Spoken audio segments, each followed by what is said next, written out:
point out we are at Inauguration Day, so I'm going to keep this very short and then get right to the meeting. I think people have heard this all before, that we record these meetings, post them on the NSTAC YouTube page so anybody can watch them in the future.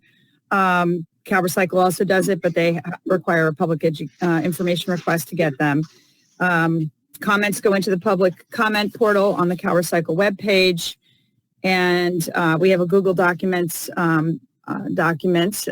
where we post things for these meetings so that the whole world can see them because of the accessibility rules of the state. We try to comply, but it's very difficult. And I want to thank again Commissioner Ted Ward, who's been incredible at trying to help us get everything accessible and posted to the website as soon as possible, which includes our report. That is still, as far as I know, not posted to the CalRecycle webpage. And Commissioner Ward's been working very hard with CalRecycle staff to do that. We're almost done. Okay, and it is posted on the Google document. So with that, I will just say, let's start with agenda item number 1, our call to order. So I'll go ahead, and it looks like we've gone Commissioner Bouchard. See you there. Commissioner Cadena. Great. Commissioner Davis. Yeah, I'm here. And Commissioner Dell. Here. Here. Okay, Commissioner Dunleavy. Good morning. Good morning, Commissioner Ferrante. I do not see her, so she's missing for now. We'll hopefully join her. Commissioner Kalpikoff. Present. Great. Commissioner Lapis. Missing. Commissioner Medrano. Present. Commissioner Osagura. And I see that he just arrived in the tap, but he probably can't hear us yet. But I will put him down as present. Commissioner Osagura. Yes, I'm here. I just used the wrong code. I guess it's on the... No worries. I saw it pop up. Great. Welcome. Commissioner Potashner, I think I saw you. Commissioner, and then myself, Heidi Sanborn, Ann Schneider. Commissioner Schneider. I do not see her. Commissioner Sky. Present. Commissioner Toyota, I see her. And Commissioner Vice Chair Valle, I believe he's Here. Present. Great. And then Commissioner Ward. Here. So we're missing 3 commissioners, which is understandable because I'm sure everybody in the world wants to watch the inauguration right now. But we do have a quorum, so we'll move on with 14 out of 17 commissioners. So the first meeting agenda item will go quickly, but I did want to ask the commissioners, is this too distracting? We did not plan on doing this during an inauguration. I just want to throw it out there. If anybody wanted to put a pause on the meeting to go watch the inauguration and then come back and get back to business. It's completely up to you. I just wanted to be acknowledged that we didn't plan on this. So any thoughts? Let's see if the chat. Commissioner Dunleavy?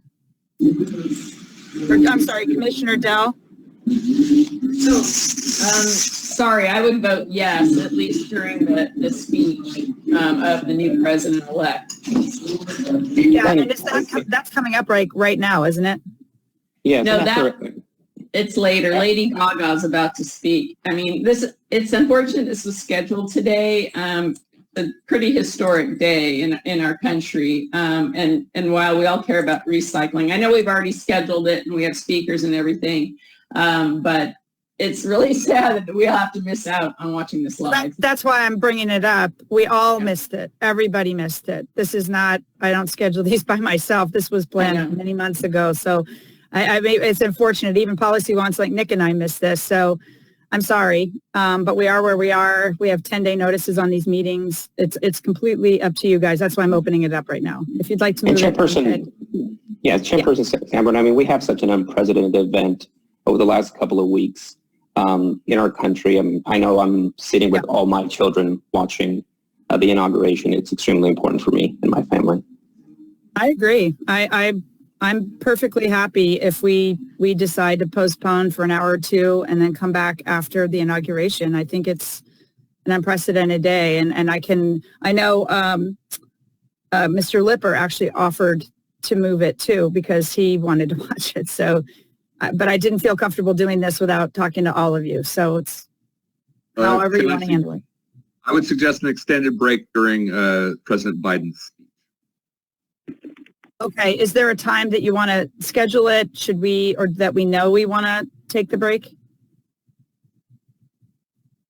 I don't know. I think the speech begins at 9:30 Pacific time. So I think it's 12:30, right at 12. And so, we could wait for, I don't think it's, if everyone wants to watch someone singing, I don't necessarily care about that necessarily, but, I do care about listening live on the speech. So I think that's going to be a little while from now, but I think it's 9:15, 9:30. How about this? We go through the meeting as quickly as we can, and if anybody decides that it's probably time and we should turn our attention and let everybody watch the inauguration, we'll just put a pause on the meeting or maybe end it early. And does that sound okay? But anybody, please. Yeah, Heidi, Commissioner. yeah, I just pulled up the schedule for the inauguration, and the oath, it starts right off with the oath of office, and then usually the incoming president's address. So, and that's at 9 a.m. So it's in 25 minutes. Yeah. All right. Well, why don't we do this? Why don't we just approve the meeting minutes, go to the public comment, and before we start the CRV letter, and I will text Mr. Lipper and let him know that the commissioners have agreed to take a break so that we can all watch the inauguration, and ask him if he can maybe rejoin us later in the day. But he was very accommodating and said whatever works for the commission. So that was incredibly nice. So why don't we go ahead and do that? Is that okay? Everybody all right with that? All right. So why don't we go to agenda item this number 2 and just review the meeting minutes from our last meeting on January 6th. If anybody has any comments or edits to that, and if not, I'll take a motion to approve. Chair Sanborn? Yes, Commissioner Dunleavy. Yeah, under item 4, I think there might be a misspelling for Director Wagner's name. I'm not sure that it's Maki Wagner. I thought it was Director Rachel Wagner. So maybe correcting her name, or correct me that it's not Rachel Wagner. Zoe, I saw that you joined. Could you, because we discussed this, we want to make sure we get her name the way she would like us to document it. Sure. It's Rachel Maki Wagner. Okay. Are there any other comments on the meeting notes? Or motion to approve? Motion to approve the minutes? Second. Okay, got a first and a second. All in favor? Thumbs up. Aye. We're good. Aye. Great. Anybody opposed? Don't see any. Great. So we've approved the meeting minutes. We'll move on then to agenda item number 3, which is a public comment review for items not on the agenda. And could I ask Cal Recycle, are there any public comments submitted in the last, let's say, 24 hours? The commissioners might not have seen. We have 2 comments, one submitted on the 18th and then one submitted on the 19th. Okay, why don't we go ahead and listen to those real quickly. Okay. First, we have Randy Lee, Zark International LLC, titled CRV Handling Fees and Convenience Zone Issues. Hi, I'm one of the managing partners at Zark Recycling in South San Francisco. Like other recyclers in California, we are struggling to break even with the downturn of the scrap pieces of the CRV materials we're collecting and the continual increase in operating overhead, payroll, rent, utilities, insurance, etc. We are one of 3 redemption centers that are still open in the entire San Mateo County area.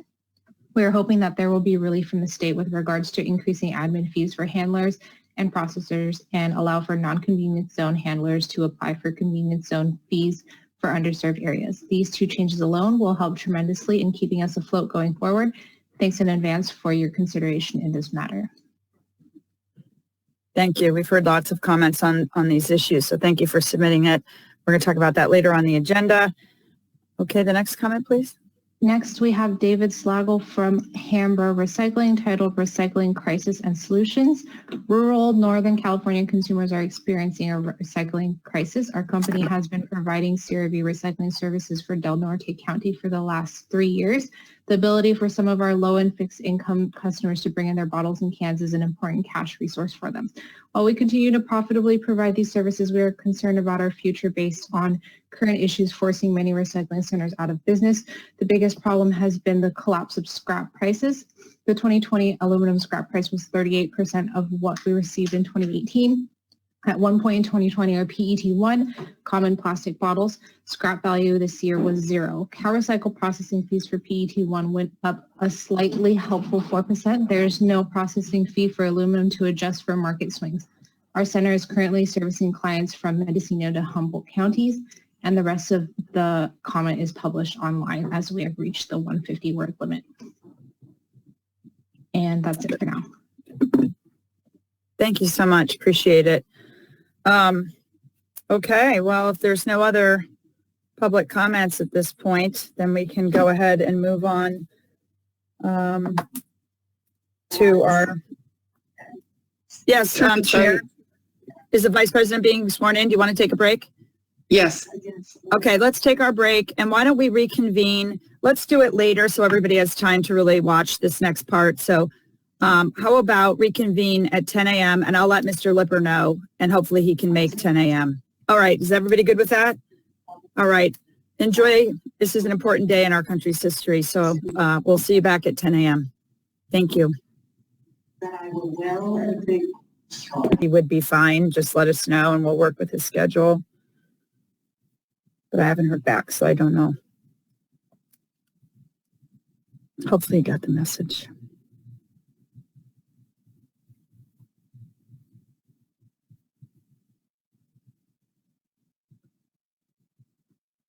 Okay, what time are we at? 1 minute.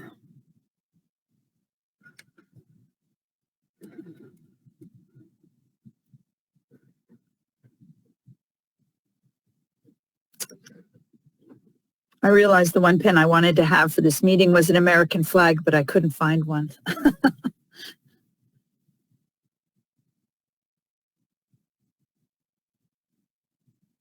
Okay, welcome back, everybody.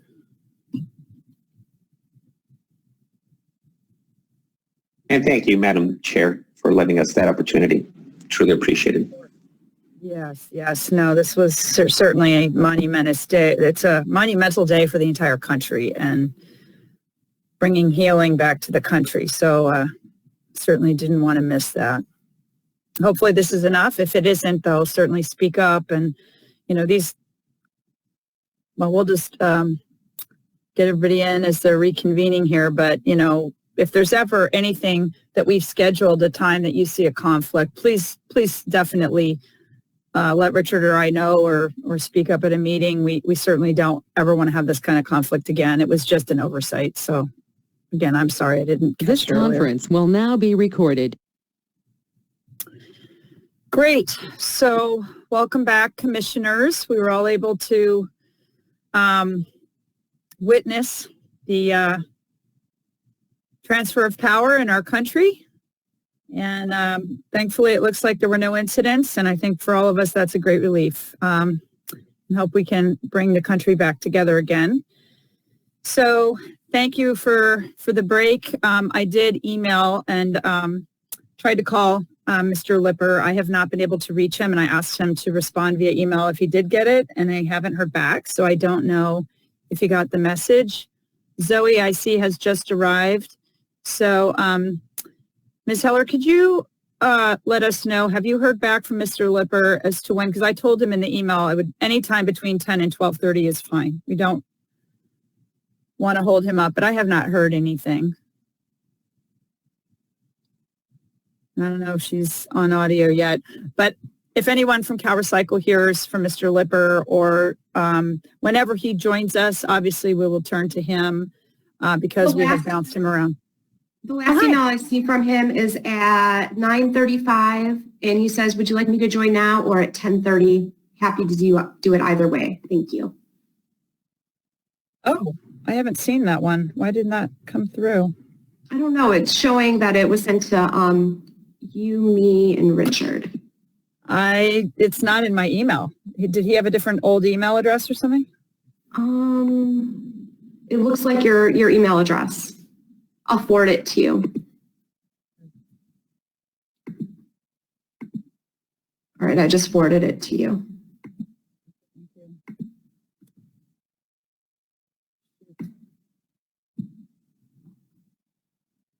Okay. Oh, I see. All good. Okay, so this is at 9. Why didn't that come into my inbox? So weird.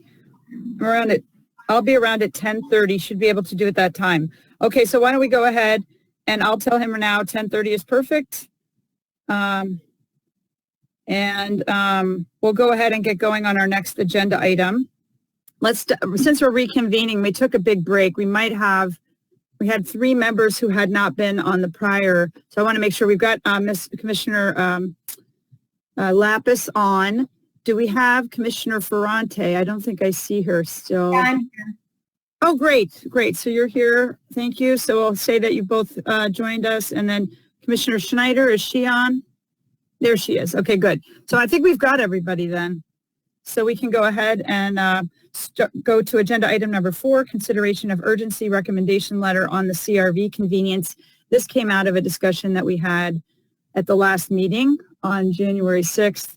And all the comments that we've been getting from the public, particularly in Humboldt and Del Norte, which are continuing about the grave loss of accessibility for CRV redemption in those counties, how far they're having to drive, and some suggestions for us. And so we were tasked, Commissioner Dunleavy and I, with drafting a letter, which we posted on the Google Drive so everybody can see it, to address these concerns and bring an urgency to this problem. So I think I'll turn it over at this point to Commissioner Dunleavy to go through the letter that we drafted. And I will just say I am a policy person, but not an expert on every detail of the very complicated bottle bill. So I'm just going to put that out there. So if others catch something that we missed, I am not wedded, myself personally to not changing this in any way. I think we just all eyes on this, the more the better. So I'll turn it over to Commissioner Dunleavy to walk through the letter. Okay, thank you. Chair Sanborn was very helpful in drafting the letter, and based on the conversation with Secretary Blumenfeld and Director Wagner, kind of the concept was the director currently does not have authority to make any changes, nor does the director have funds accessible to help redemption centers open up. So the goal of this letter is to let the governor and legislature know that we would support giving her funds and the authority to help open up recycling centers in the underserved areas and the rural areas. And I'll talk to Eureka. One of the recycling centers that closed up there, at one point they had handling fees, and then they were disqualified from handling fees, and they were never able to get those reinstated because of the technicality within the statute. So some of these things that we're presenting today, I think would create a stimulus to open up new redemption centers, specifically in the underserved and rural areas, so consumers could get their deposits back. I mean, we're looking at a very trying time where people are trying to put food on the table, and we're coming back from issues related to COVID. So I'll just go through the items real quick and then open it up to questions. But the first item is providing $10 million a year in the budget for 3 years to allow the director to authorize $10,000 a month for the opening of new redemption centers in these underserved and rural areas. So it'd be $120,000 a year, $240,000 over 2 years. That $10 million number could help open up 83 redemption centers in targeted areas that are without them. without redemption centers. And then also allowing the penalty account money and the option B payments. The penalty account money is only accessible through the legislature, so it's a very long process. And the option B payment money that the stores are paying just goes into the beverage container fund. So it would create a new fund where both the penalty account money and the option B money could go into a fund that would be accessible to dealers or redemption centers to purchase equipment to help them operate redemption opportunities. So this would use money that the grocers are paying right now. Some grocers could see that money and say, we want to purchase reverse vending machines, or we want to help pay for a bag drop system. So the money is going into the fund, and right now it doesn't have any designated use.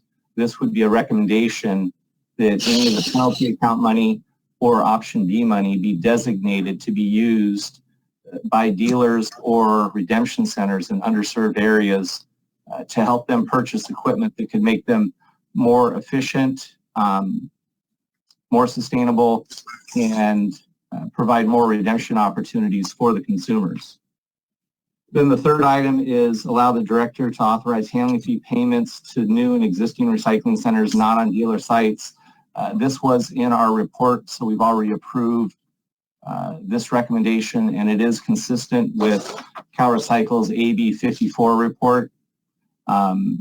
Just a caveat on this is also not allowing recycling centers to pay scrap value for aluminum cans or other CRV material if they're receiving handling fees, because that's something where they could use handling fees to compete against scrap dealers that aren't receiving those handling fees. So putting a caveat there.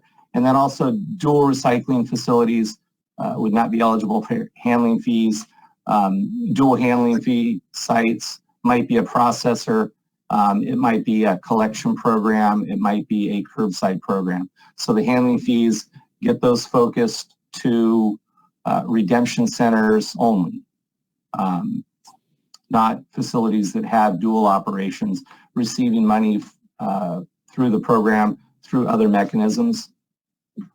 Item 4, excuse me, is allowing the grocers and dealers redeeming beverage containers to be made whole for the CRV payments and to receive handling fee payments.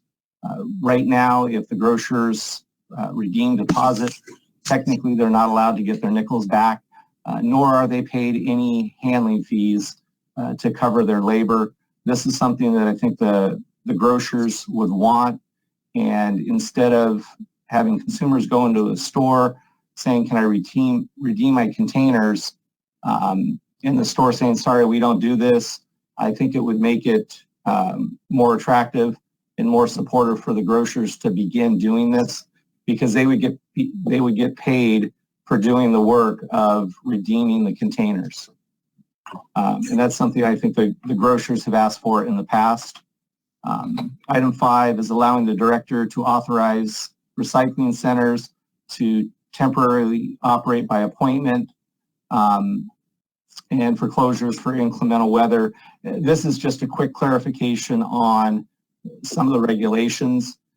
Coming out of COVID, recycling centers that have closed have opened up to long lines, 40, 50, in some cases 100 cars long. This would allow them to set appointments that would be much more COVID friendly to manage the volume of customers coming into the facilities. Item 6 is allowing the director to increase processing payments to recycling centers in the rural and underserved areas by up to 25% higher than the statewide rate. Excuse me. Again, this would create a big incentive to open up redemption centers in these underserved areas that are so desperately needed. I always use the example of the Bay Area. I think there's about 12 recycling centers for 5 million people. You could look at areas such as Santa Monica, South Orange County, North San Diego County, even the Palm Springs area might be designated as an unserved area that could receive higher processing payments. And I think that could entice recycling center operators to open up in those underserved areas until there is a big correction on the bottle bill that changes the formula similar to what the AB 54 has recommended, looking at regional costs. So this would... Jeff, I'm getting comments that people would really like to see the actual letter.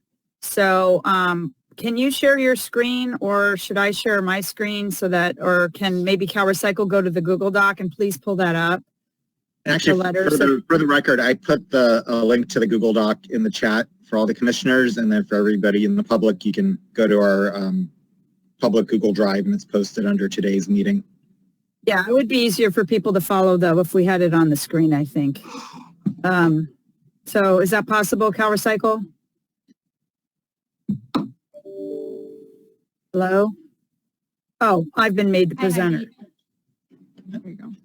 Okay, well, let me close my other things that I have before I start sharing my screen. I'll go ahead and do that. So Jeff, you can go ahead and I'll get this up in a minute. And the last item as a recommendation is looking at the pilot project funds. Currently, there's only one project that's been approved and operational. There's 4 others that have been approved, but I don't know that they have been funded, and there's no scheduled start date. CalRecycle thinks that they may start soon, but I don't think that they actually have a start date. And what the recommendation would be is any of the AB 54 pilot project funds that have not been funded prior to May 1st would be to redirect those funds to expedite new redemption opportunities in underserved areas. So it would cease the funding of the pilot programs that have not started by May 1st, because the pilot programs are scheduled to end June 2022. So if someone were to be funded after May 1st, they would be looking at getting $1 million potentially for a pilot program that would last just over a year. Yeah, can you hold for a second? Audrey, I'm trying to share this screen that's not showing up on the... I believe we could see it. If you could zoom in, that would be helpful for the public webcast. Okay, thank you. I can't see it on this. All right. Let's see, how do I zoom? Sorry, Jeff, go ahead. Okay. So that's the list of recommendations that we've come up with as an urgency. I think these are items that would give the director the funding and authority and create a huge incentive to start opening up redemption centers in the next 6 to 12 months. But this is just a short list. We're hoping that in the next few weeks, there is a comprehensive bill that could get introduced that would do the major fix of the bottle bill that's so desperately needed. But these would be short-term items that could be done, I think, fairly quickly and help open up and support recycling centers in underserved and rural areas. So I just want to thank you, Commissioner Dunleavy. I'm going to state for the public record that this letter is actually on the Google document. It's not on CalRecycle's webpage because it's not considered accessible. That's why we post things quickly up on the and the Google document is linked from the CalRecycle webpage where it says Commission Documents. There's a hyperlink, and I've repeatedly asked that it be boldened because it's very hard to see, but it's their format. So you just got to look for that, click on it, and it'll take you to the Google document. And for today's meeting, it is posted.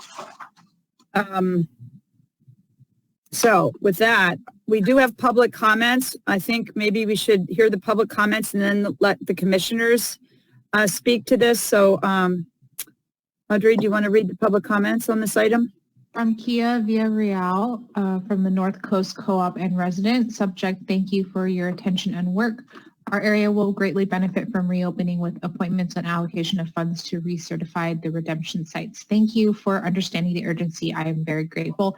It benefits so many areas in our community, the grocers, the redemption sites, the low-income households looking for income streams, any residents paying CRV, etc. Thank you again so much. And that's all we have Great. for now. Okay, thank you. And I think the next commissioner with their hand up is Commissioner Osigura. I decided it would be important to add a bullet point or number 8. I would recommend adding allocation of requested funds will not negatively impact currently funded programs. Repeat that, please, just to make sure. Allocation of Requested funds will not negatively impact currently funded programs. I think as Commissioner Dunleavy bifurcated, these funds are not for co-processed facilities, I think, is Jeff, you mentioned. So I think it's just important to make sure that there are funds already allocated, make sure to bifurcate those from what's being requested. So we'll add in number 8, allocation of requested funds will not negatively impact existing programs. Yes. Okay. Is there anybody who wants to comment on that recommendation or has any concerns about that recommendation or the wording? No? Okay, great. So it looks like that will be added. Greg got a thumbs up from Commissioner Kalpakov. Thank you, Commissioner Osigura. Great suggestion. So Commissioner Sky, I think you're next. Thank you. I wanted to say, and I think we're kind of seeing it now, that the reason that I'd suggested putting it on the view screen for everyone, both commissioners and the public to see, is that it's awkward switching windows unless people happen to have 2 screens. And especially when we're making edits to it, seeing the language in real time just helps us to all be on the same page. And I'm glad that Commissioner Osigura talked about what impact these allocations will have. So that addresses my comment. And I need to jump off in about 10 minutes. I appreciate bringing this up, particularly item number 1. I think it's really critical to get more facilities reopened. So thank you so much for bringing this forward. Okay, I'm trying to make the changes right now so everybody can see it. Will not be negatively impacted. Yeah, the intent wouldn't be to take away funding that programs are currently getting right now. So definitely a good addition from Commissioner Osigura for clarifying it. I'll see that change that I made. Allocation of requested funds will not negatively impact existing programs, number 8. And I don't know if it's a numbered item because the numbered items are recommendations. But it could be kind of just a statement at the end. Okay, that's a good thought. We could do that. It's really hard for me to run a meeting and edit a document at the same time and going back and forth. I'm really afraid I'm going to mess this up. So maybe Commissioner Ward, since you have access to this document, do you mind? Thank you very much. So I think the next speaker is Commissioner Ward, actually. I get to speak and right. Sorry. Oh, yes, thank you. I just want to, as a member of the Rural Counties ESJPA and representing Del Norte and Humboldt in the North Coast, this couldn't be more urgent. I really appreciate everybody's efforts on this because, well, we just need more centers is the bottom line. And I think this will help us get there. So should I now be the one to share the screen? You want to continue to share and I'll just edit on my end? Yeah, we'll do that. I can just leave it with me sharing and you editing. We'll do that. Okay. Fabulous, thanks. Okay, so I think if you're done, then we'll move on to Commissioner Lapis. Yeah, I just have a process question. What is our process for this letter? This is kind of our first reading, and then we're all going to go back and come back with comments for the next full commission meeting. Is that the process? And then finish it, adopt it at the next meeting? I actually made sure in the meeting minutes from the last meeting that this was explicitly detailed because we had quite a long discussion about this at the last meeting since it wasn't really a topic that we had agendized. We wanted to make sure we had multiple times speaking to it. So where we left it was that Chair Tambar moved that she and the Commissioner Dunleavy draft the recommendation letter on urgent action recommended by the state for the consideration of the commission's meeting for January 20th, which we're doing now, and then consideration by the recycling committee this Friday, January 22nd, and then heard a final time by the commissioners at February 3rd's meeting. So that's the process now. We could change it, but we have discussed that we want to make sure.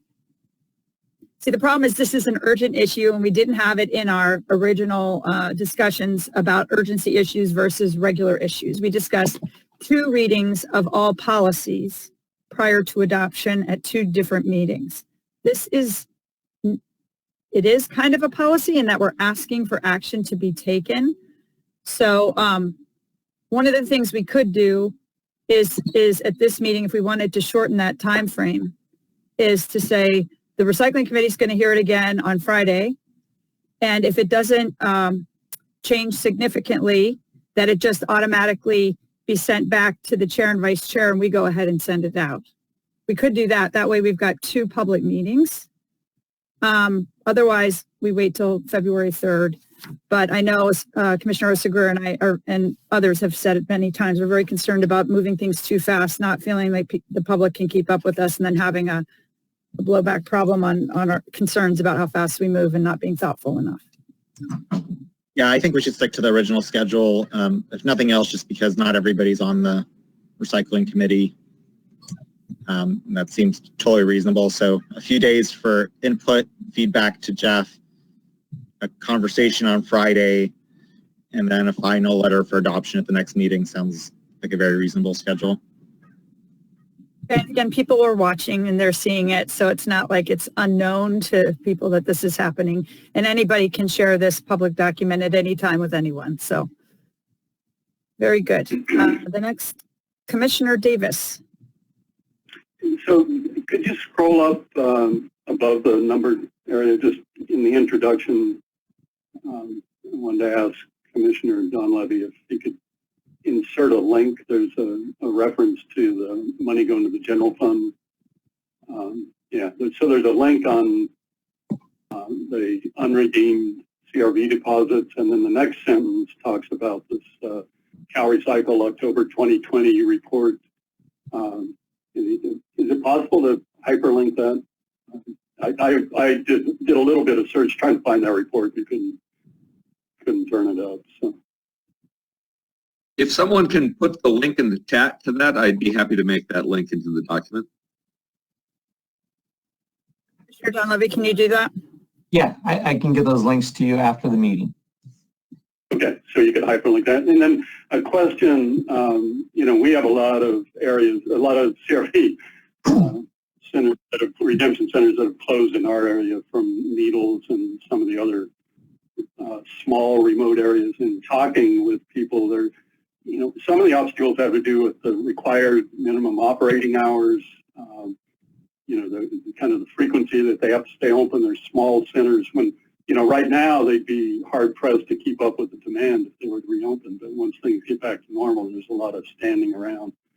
And is that the other thing I hear about are the weight requirements, weighing above a certain number of containers rather than counting them individually. Everybody wants everything counted. Is there relief for these small centers around those issues, or are those so hard set in regulations that you can't consider? And particularly the operating hours. Maybe that's the specific question. Yeah, I think on item 5, we could expand that to allow for variations in operating hours.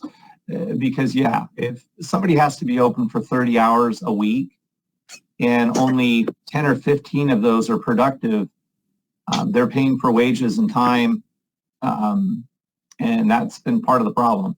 having to have recycling centers in rural areas open 30 hours a week. So maybe we could expand item number 5 to allow for variations on the operating hours. Yeah, and keep that term underserved and rural as well. Actually, in CRV, rural is fine, but I think underserved and rural. Yeah. Okay, thank you.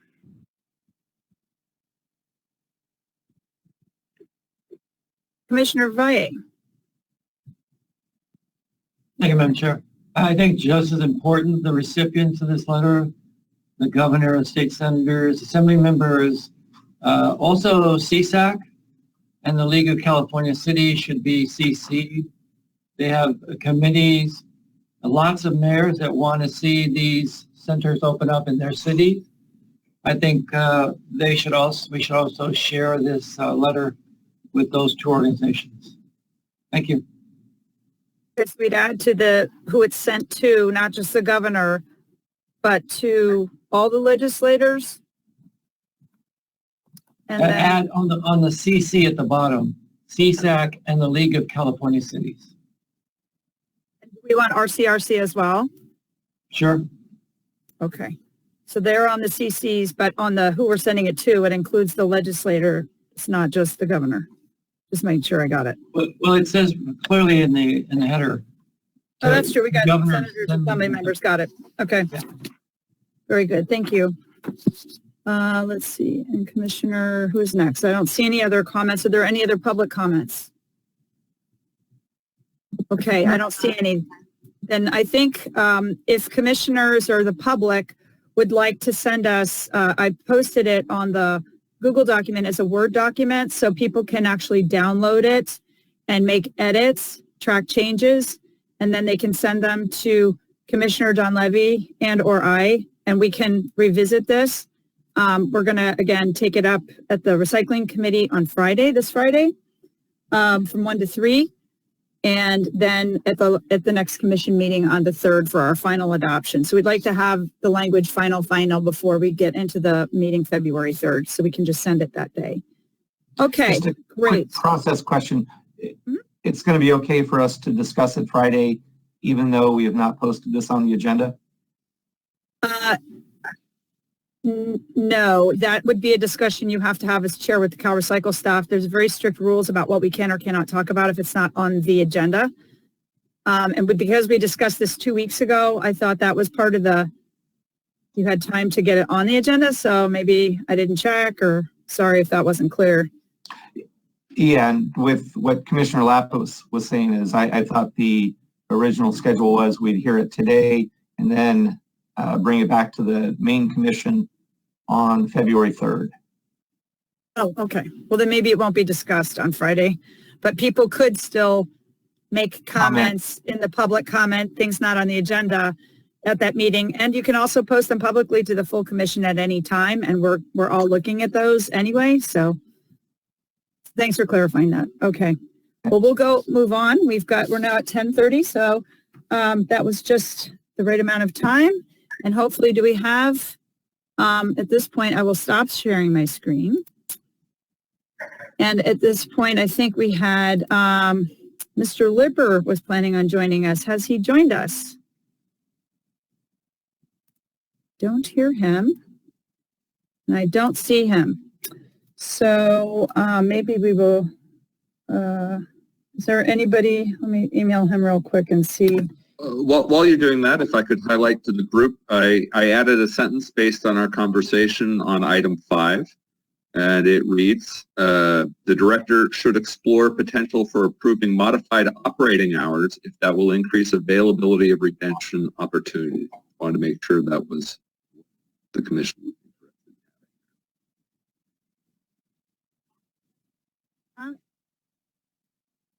Commissioners, okay. Thumbs up, thumbs down. Thumbs up, seeing thumbs up. Okay, I think everybody's okay with that. Thank you very much, Commissioner Ward, for doing that. All right, well, I just sent an email to Mr. Lipper to see if he is getting on. So why don't we, as soon as he jumps on, we'll just switch to him. How's that? And then in the meantime, we'll just proceed with our agenda.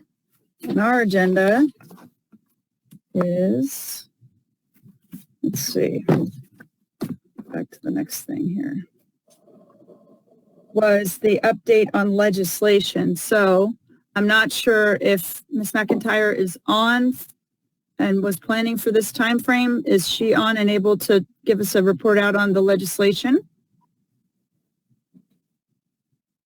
Cover cycle? I'm sending her a note now. Okay, thank you.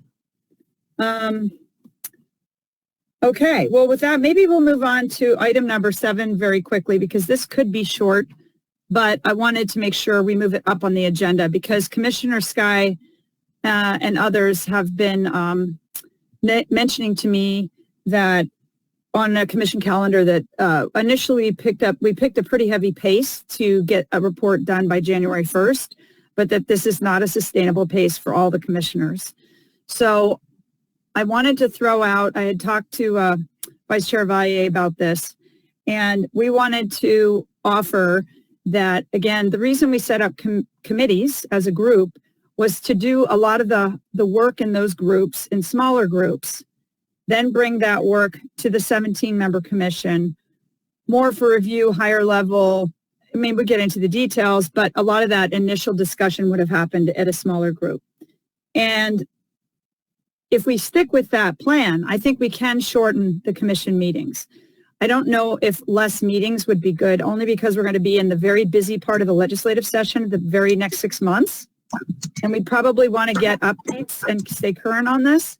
But I'm going to just throw out there that I think we can go to 3 or maybe even 2 hours per commission meeting with the same basic twice a month if the work is getting done in the committees as we had planned. Now, in order for that to happen too, we had discussed, Commissioner Vallier and I, is that we give you a model for each committee chair of a written document that you can fill out so that it's a written report to us what that committee has done, where they are in their process of finishing things for the report in July. And that way we can just ask questions. We don't have hour-long report outs that are oral. I think that's taking a lot of the time. So I would just like to take any suggestions from the group on that. Anybody? Let me put it this way. Is anybody opposed to going to 2-hour meetings starting in February? But knowing we have, you've asked for, chemical recycling and Gaia are on the next agenda and other people to speak. And that takes up time for the commission. And then we have very little time to talk about policy. So maybe it's 3 hours, or maybe we try 2.5 but if more work is done in committees, we can shorten the commission is the way I'm seeing it. So Commissioner Davis, did you want to speak to this?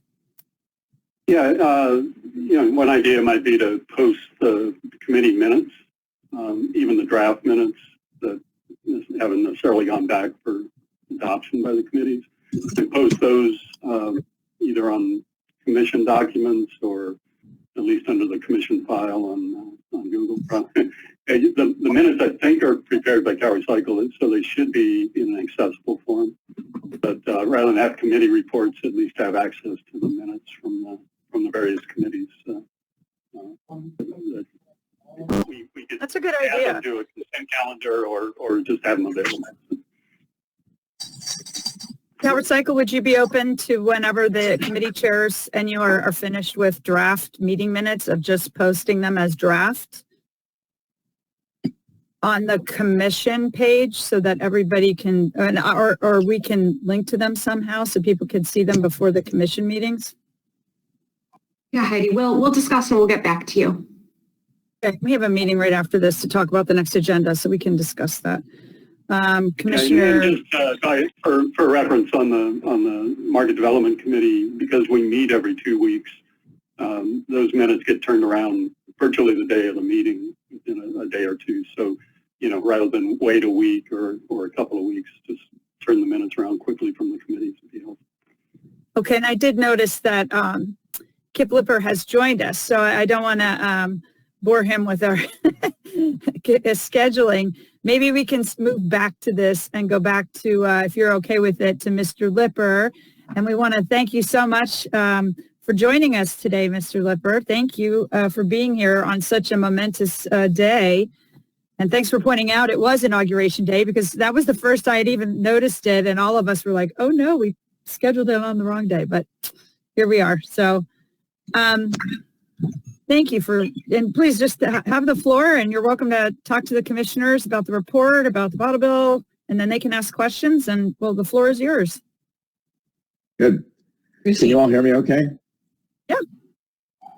Good. Okay. Well, it's good to see you all. And Heidi, let me start by saying Mr. Lipper was my dad, so please call me Kip, okay? Okay. Very well. Thank you.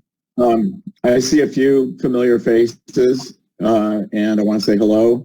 And I see a lot of faces I don't know, so I do want to, first of all, introduce myself. My name is Kip Lipper. I work as the Chief Advisor on Energy and the Environment for Senate Pro Tem Tony Atkins. I've worked for the state legislature, regrettably, for 45 years, maybe. So I've kind of watched the modern evolution of solid waste and recycling policy and been pretty much involved in a lot of it over the years. And I feel like these are exciting times, and I'm glad that you all are meeting to talk about these issues. I'm happy to share information. I do want to be clear with you.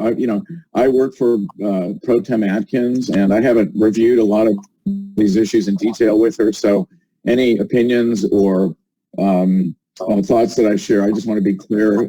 They haven't been discussed with the Pro Tem, and I will say in general, she is a very strong and active supporter of some of the key legislation going through, and obviously cares a great deal about waste and recycling policy in California. So with that preamble, let me just offer a couple of quick overview comments, and then what I'd really prefer to do, if it's okay with you, Heidi, and others, is hear what you have to say as opposed to what I have to say, because that's the best way for me to learn sort of what the thinking is among the commissioners.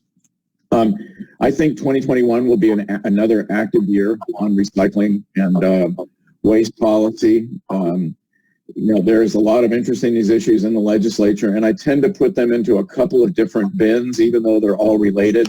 One, obviously, is the bottle bill, at least what we refer to as the bottle bill, the Beverage Container Recycling and Litter Reduction Act, which is in need of some updating and reforms, which have been, I think, the topic of your deliberations as well as discussions in the legislature. There are no doubt bills that have been introduced on the topic, and it's not clear to me, what direction the legislature will take, other than I don't think people want to throw the proverbial baby out with the bathwater in terms of a program that has been, pretty successful and served Californians pretty well over the last 30 or so years. And so we are looking at surgical and thoughtful changes to the program, and there are very active discussions going on both between the two houses and within each house over what those changes and reforms should be. Secondly, of course, you all are very familiar with the ongoing saga of single-use disposable plastics, the legislation that has now twice been proposed and twice not enacted by the legislature. And so I think that topic will come back around. And it certainly has, at very least, a tangential relationship, if not a more direct relationship, to the program, the Beverage Container Recycling program as well. And so I think you can expect more activity on that. Of course, in the Senate, Senator Allen has reintroduced his SB 54.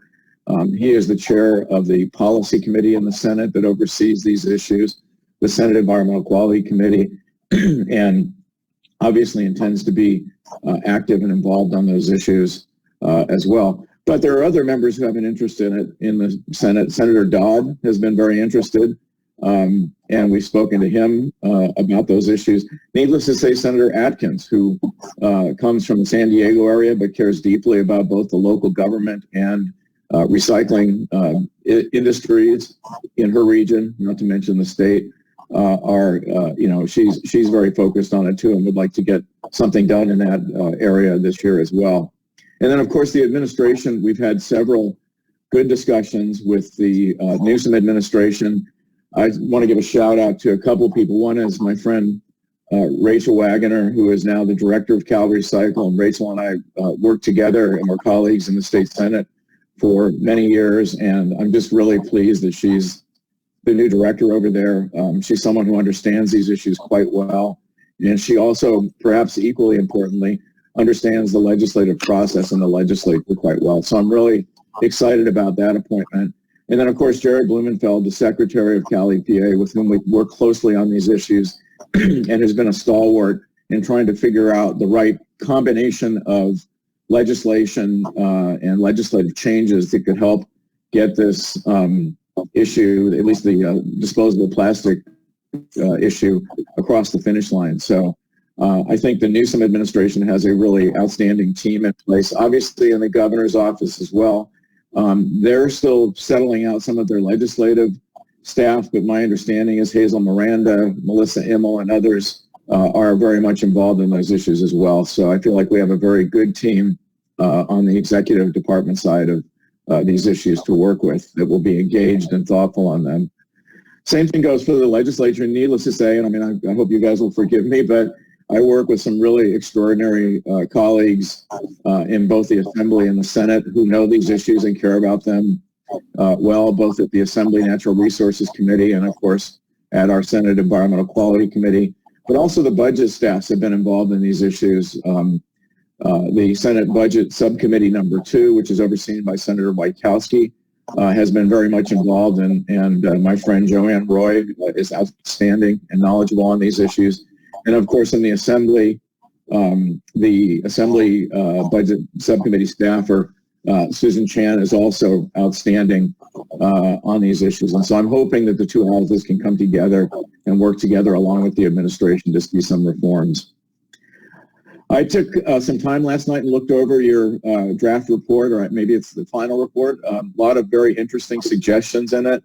And I think they are relevant and important to the legislature, and I'm certainly encouraging both members and staff who work on these issues to take a look at it and go over it.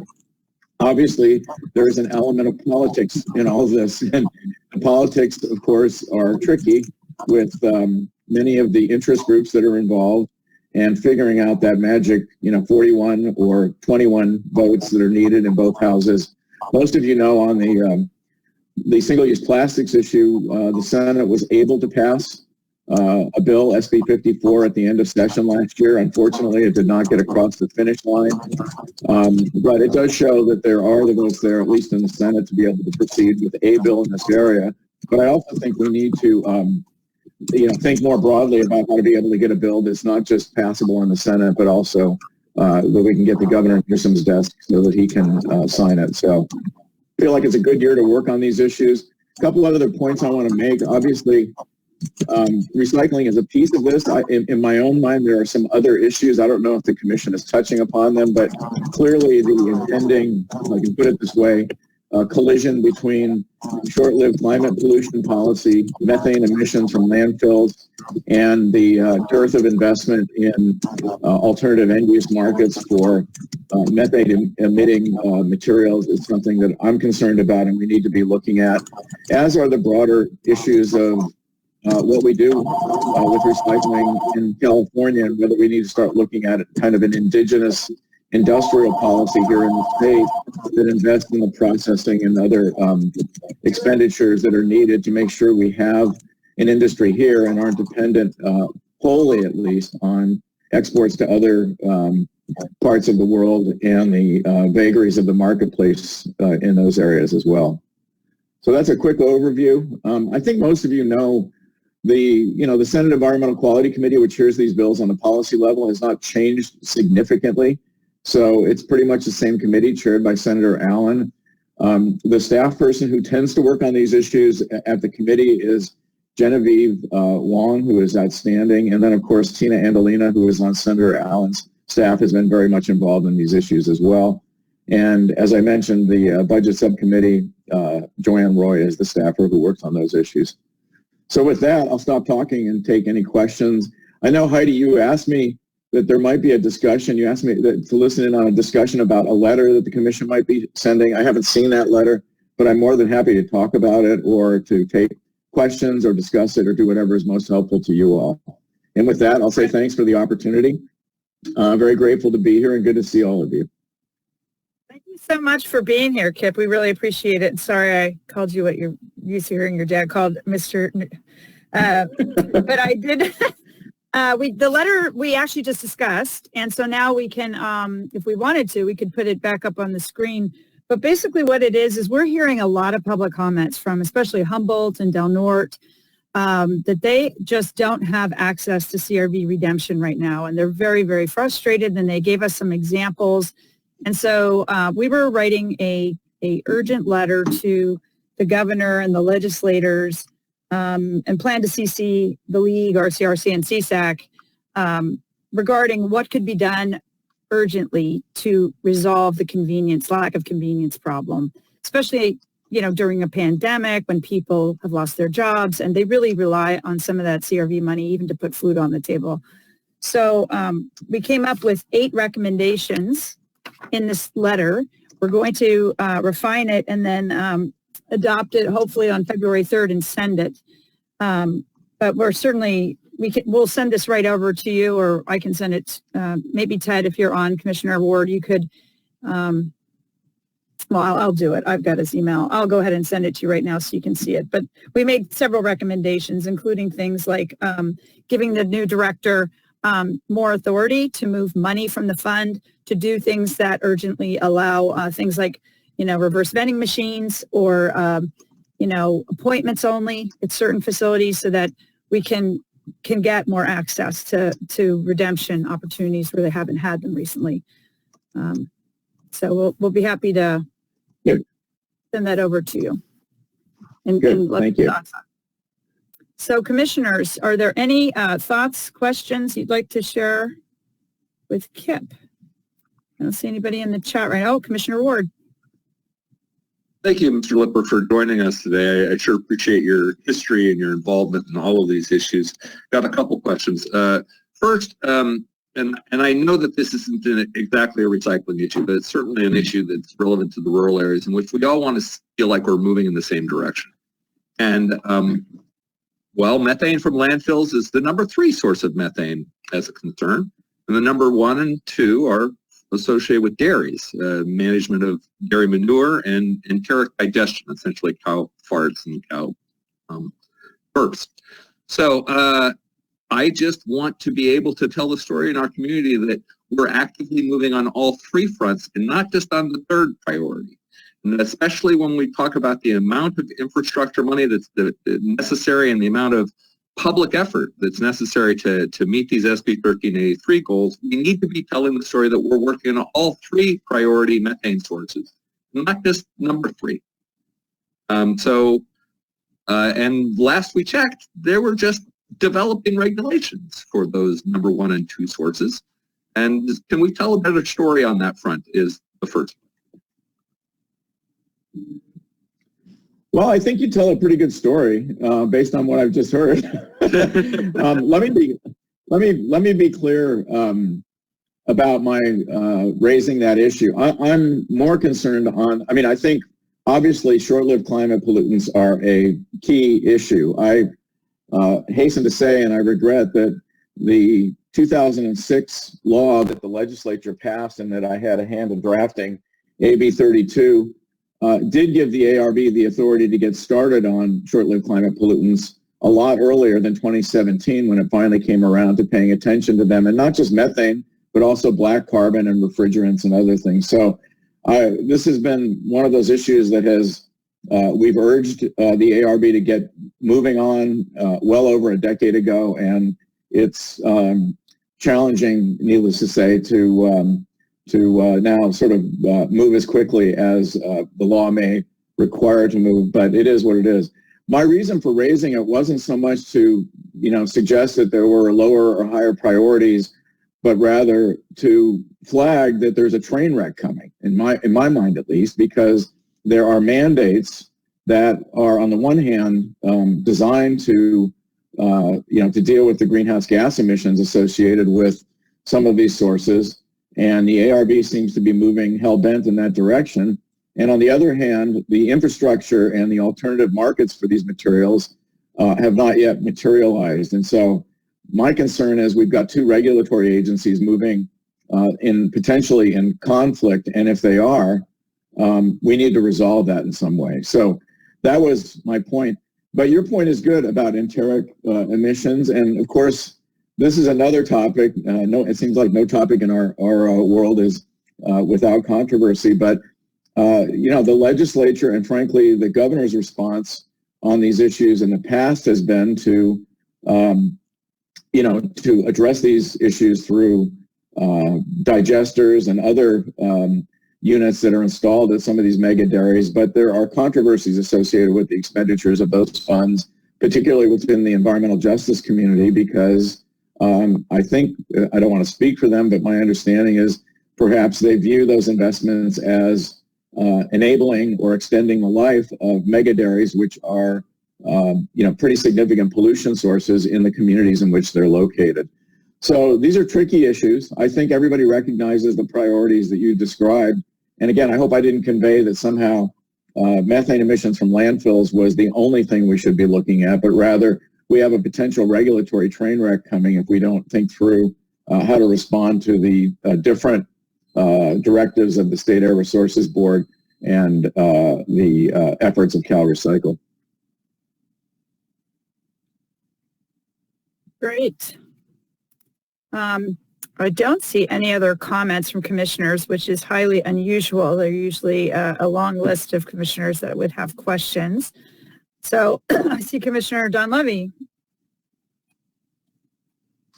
Yes, Kip, thank you for taking the time to join the meeting today.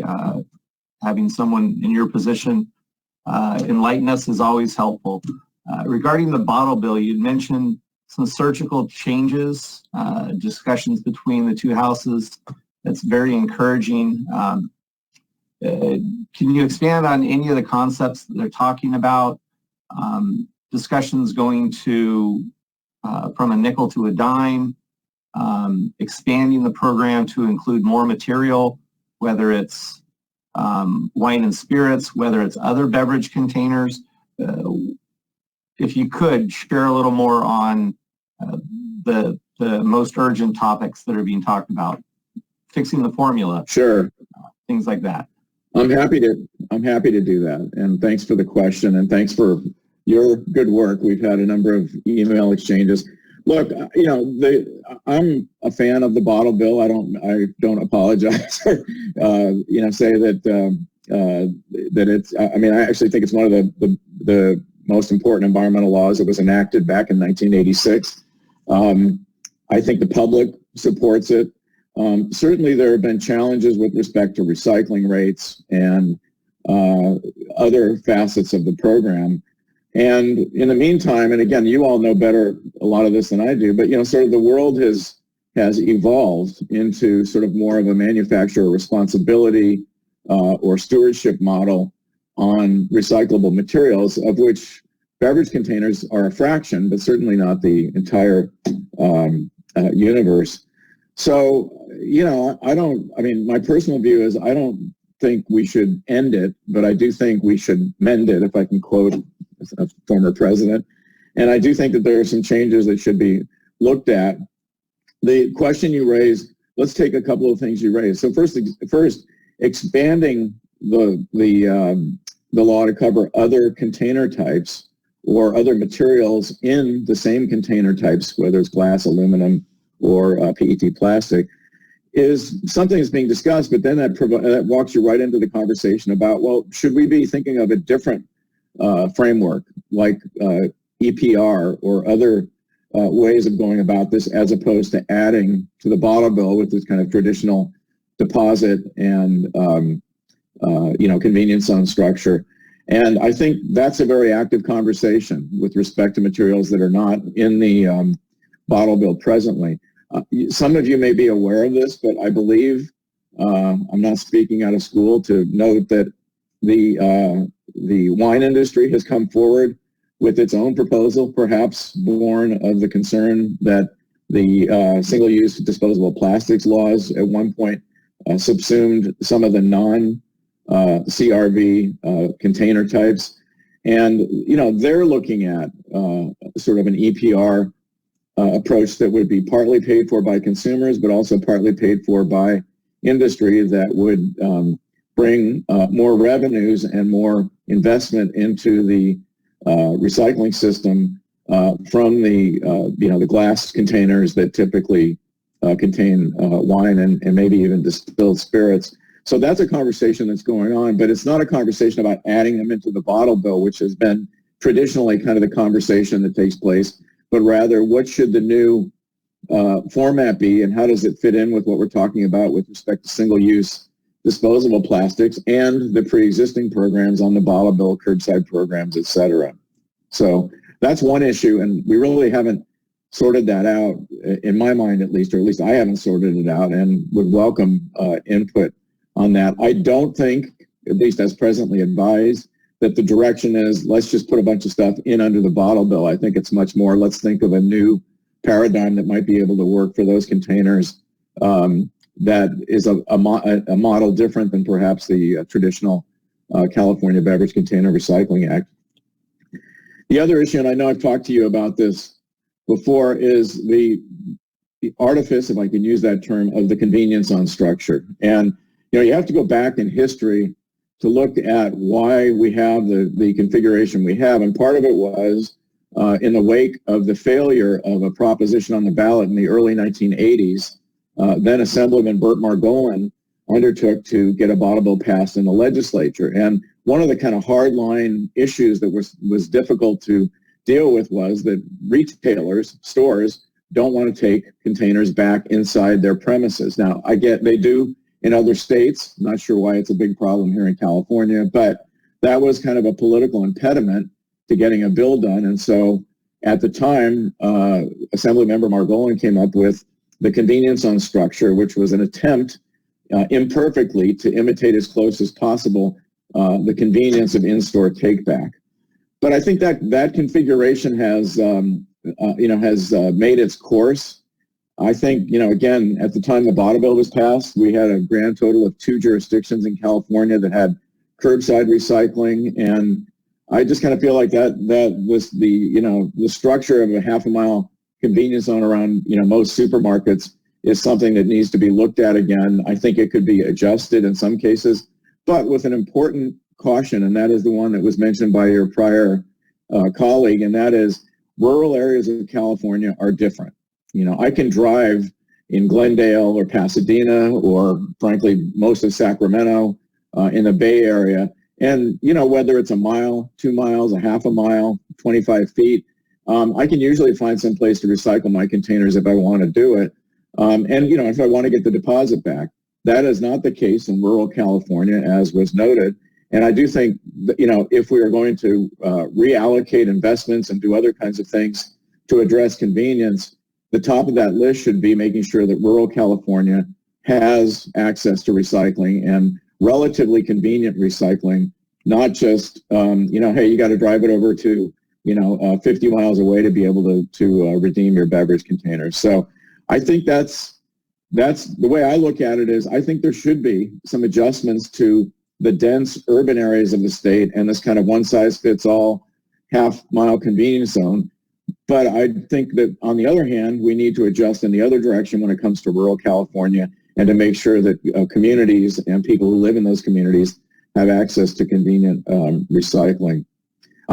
Some have talked about, and I've had some good conversations with my colleagues in the Assembly about the so-called pilot programs and whether, we ought to be looking at expanding, mobile recycling and other opportunities so that people in areas, the economics of recycling make it difficult to have permanent locations in some cases. And so looking at those kinds of things might make some sense as well. But I defer to others. We haven't really, I haven't really sort of made any hard decisions about this other than that's a part, to me, if there's a crisis, if you will, with the Beverage Container Recycling Act, beyond the fact that it doesn't cover every container in the state, it's that the convenience zone system and the ability of consumers to recycle the containers on which they pay CRV or a deposit is in need of some tune-up and some change. I also think, as some of you have raised, I think maybe it was in the report, I think the idea of getting the department, again, I want to be clear, I want to review these issues with Rachel and others, but the notion of giving the department some targeted additional authority to be more nimble on questions of scrap value and adjustments to processing payments, those kinds of things, I think is a good idea. I mean, part of the problem is the system lags at times, and recyclers are kind of left out in the cold when the scrap value may be reduced for a lot of reasons, and the recyclers are dependent on those revenue streams to be able to continue to operate. And so that's a topic that I think is of interest as well, and that we should look at. Those are just a couple of observations. The bottle bill is like a Rubik's Cube, right? Because if you make an adjustment in one direction, you get a bunch of people reacting in another direction. So it's always good to sort of think about these issues carefully and to make sure that whatever changes we're making, they are not somehow inadvertently causing political problems in a different direction.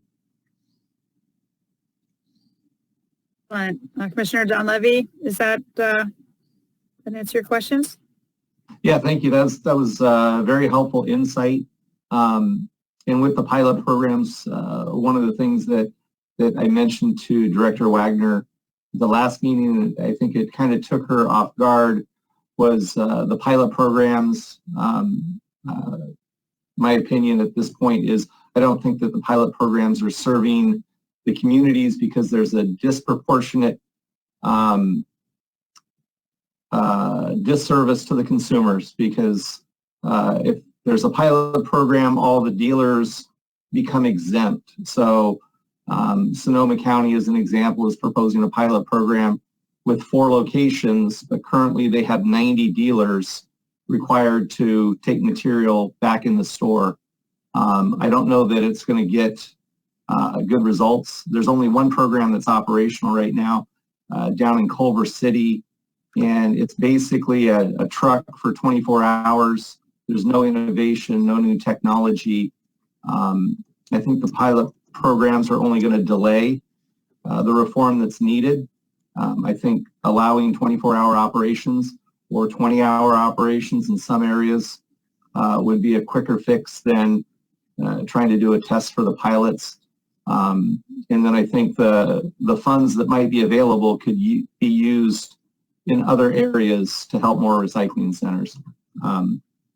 But definitely thank you for your work, and with both houses and the people that you had mentioned, and with the governor's office. So hopefully in the next few weeks and few months we can get some reform going with the program.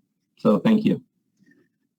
Sure. And let me just say in response, I don't disagree with you. I frankly, this is one of the real bugaboos of this program. And again, it goes back to a kind of an original decision that was made, many, many years ago. And that was, I think most of us, well, maybe not many of you today, but at the time that the bottle bill was written and passed, the key impediment, or at least one of the key impediments, was that the retailers, the folks who run the grocery stores and others, were adamantly opposed to in-store take-back. And so there was a political impediment. And the way the bottle bill was structured, as you know, was then to set up a system, which originally was kind of a tiered system whereby you would have a convenience zone recycler sited at or close to the retailer. And if, for whatever reason, that site was not economically viable, we would make what were called convenience incentive payments. This is really back in the day for those of you who love ancient history. And the idea was to sort of, to help support those recycling centers that didn't have the volumes or other wherewithal to be able to operate. That, was a good decision at the time. And of course, the default ultimately, if the recycler disappears, is that the containers have to go back in the store. But this sets up kind of a fundamental conflict, because my sense is retailers are not going to go along with and really, frankly, chafe at the notion of taking containers back in the store, or even paying the $100 a day charge that is paid. And to be honest with you, I'm not even sure if Cal Recycle enforces that requirement across the board. But be that as it may, it's a cumbersome system. And again, in my mind, and you guys can argue with me, it also ignores the fact that the world has changed a lot. And a lot of people, a nickel in 1986 or in 1990 was, a significant amount of money for some at least. And, I can remember as a kid taking my 7-Up bottles back to the grocery store and getting a nickel, that sort of thing. So there, I get it. But I mean, in today's day and age, I think a lot of people would either, just put those containers in their recycling bin, or they're going to find a way to redeem them because they're motivated to go redeem them.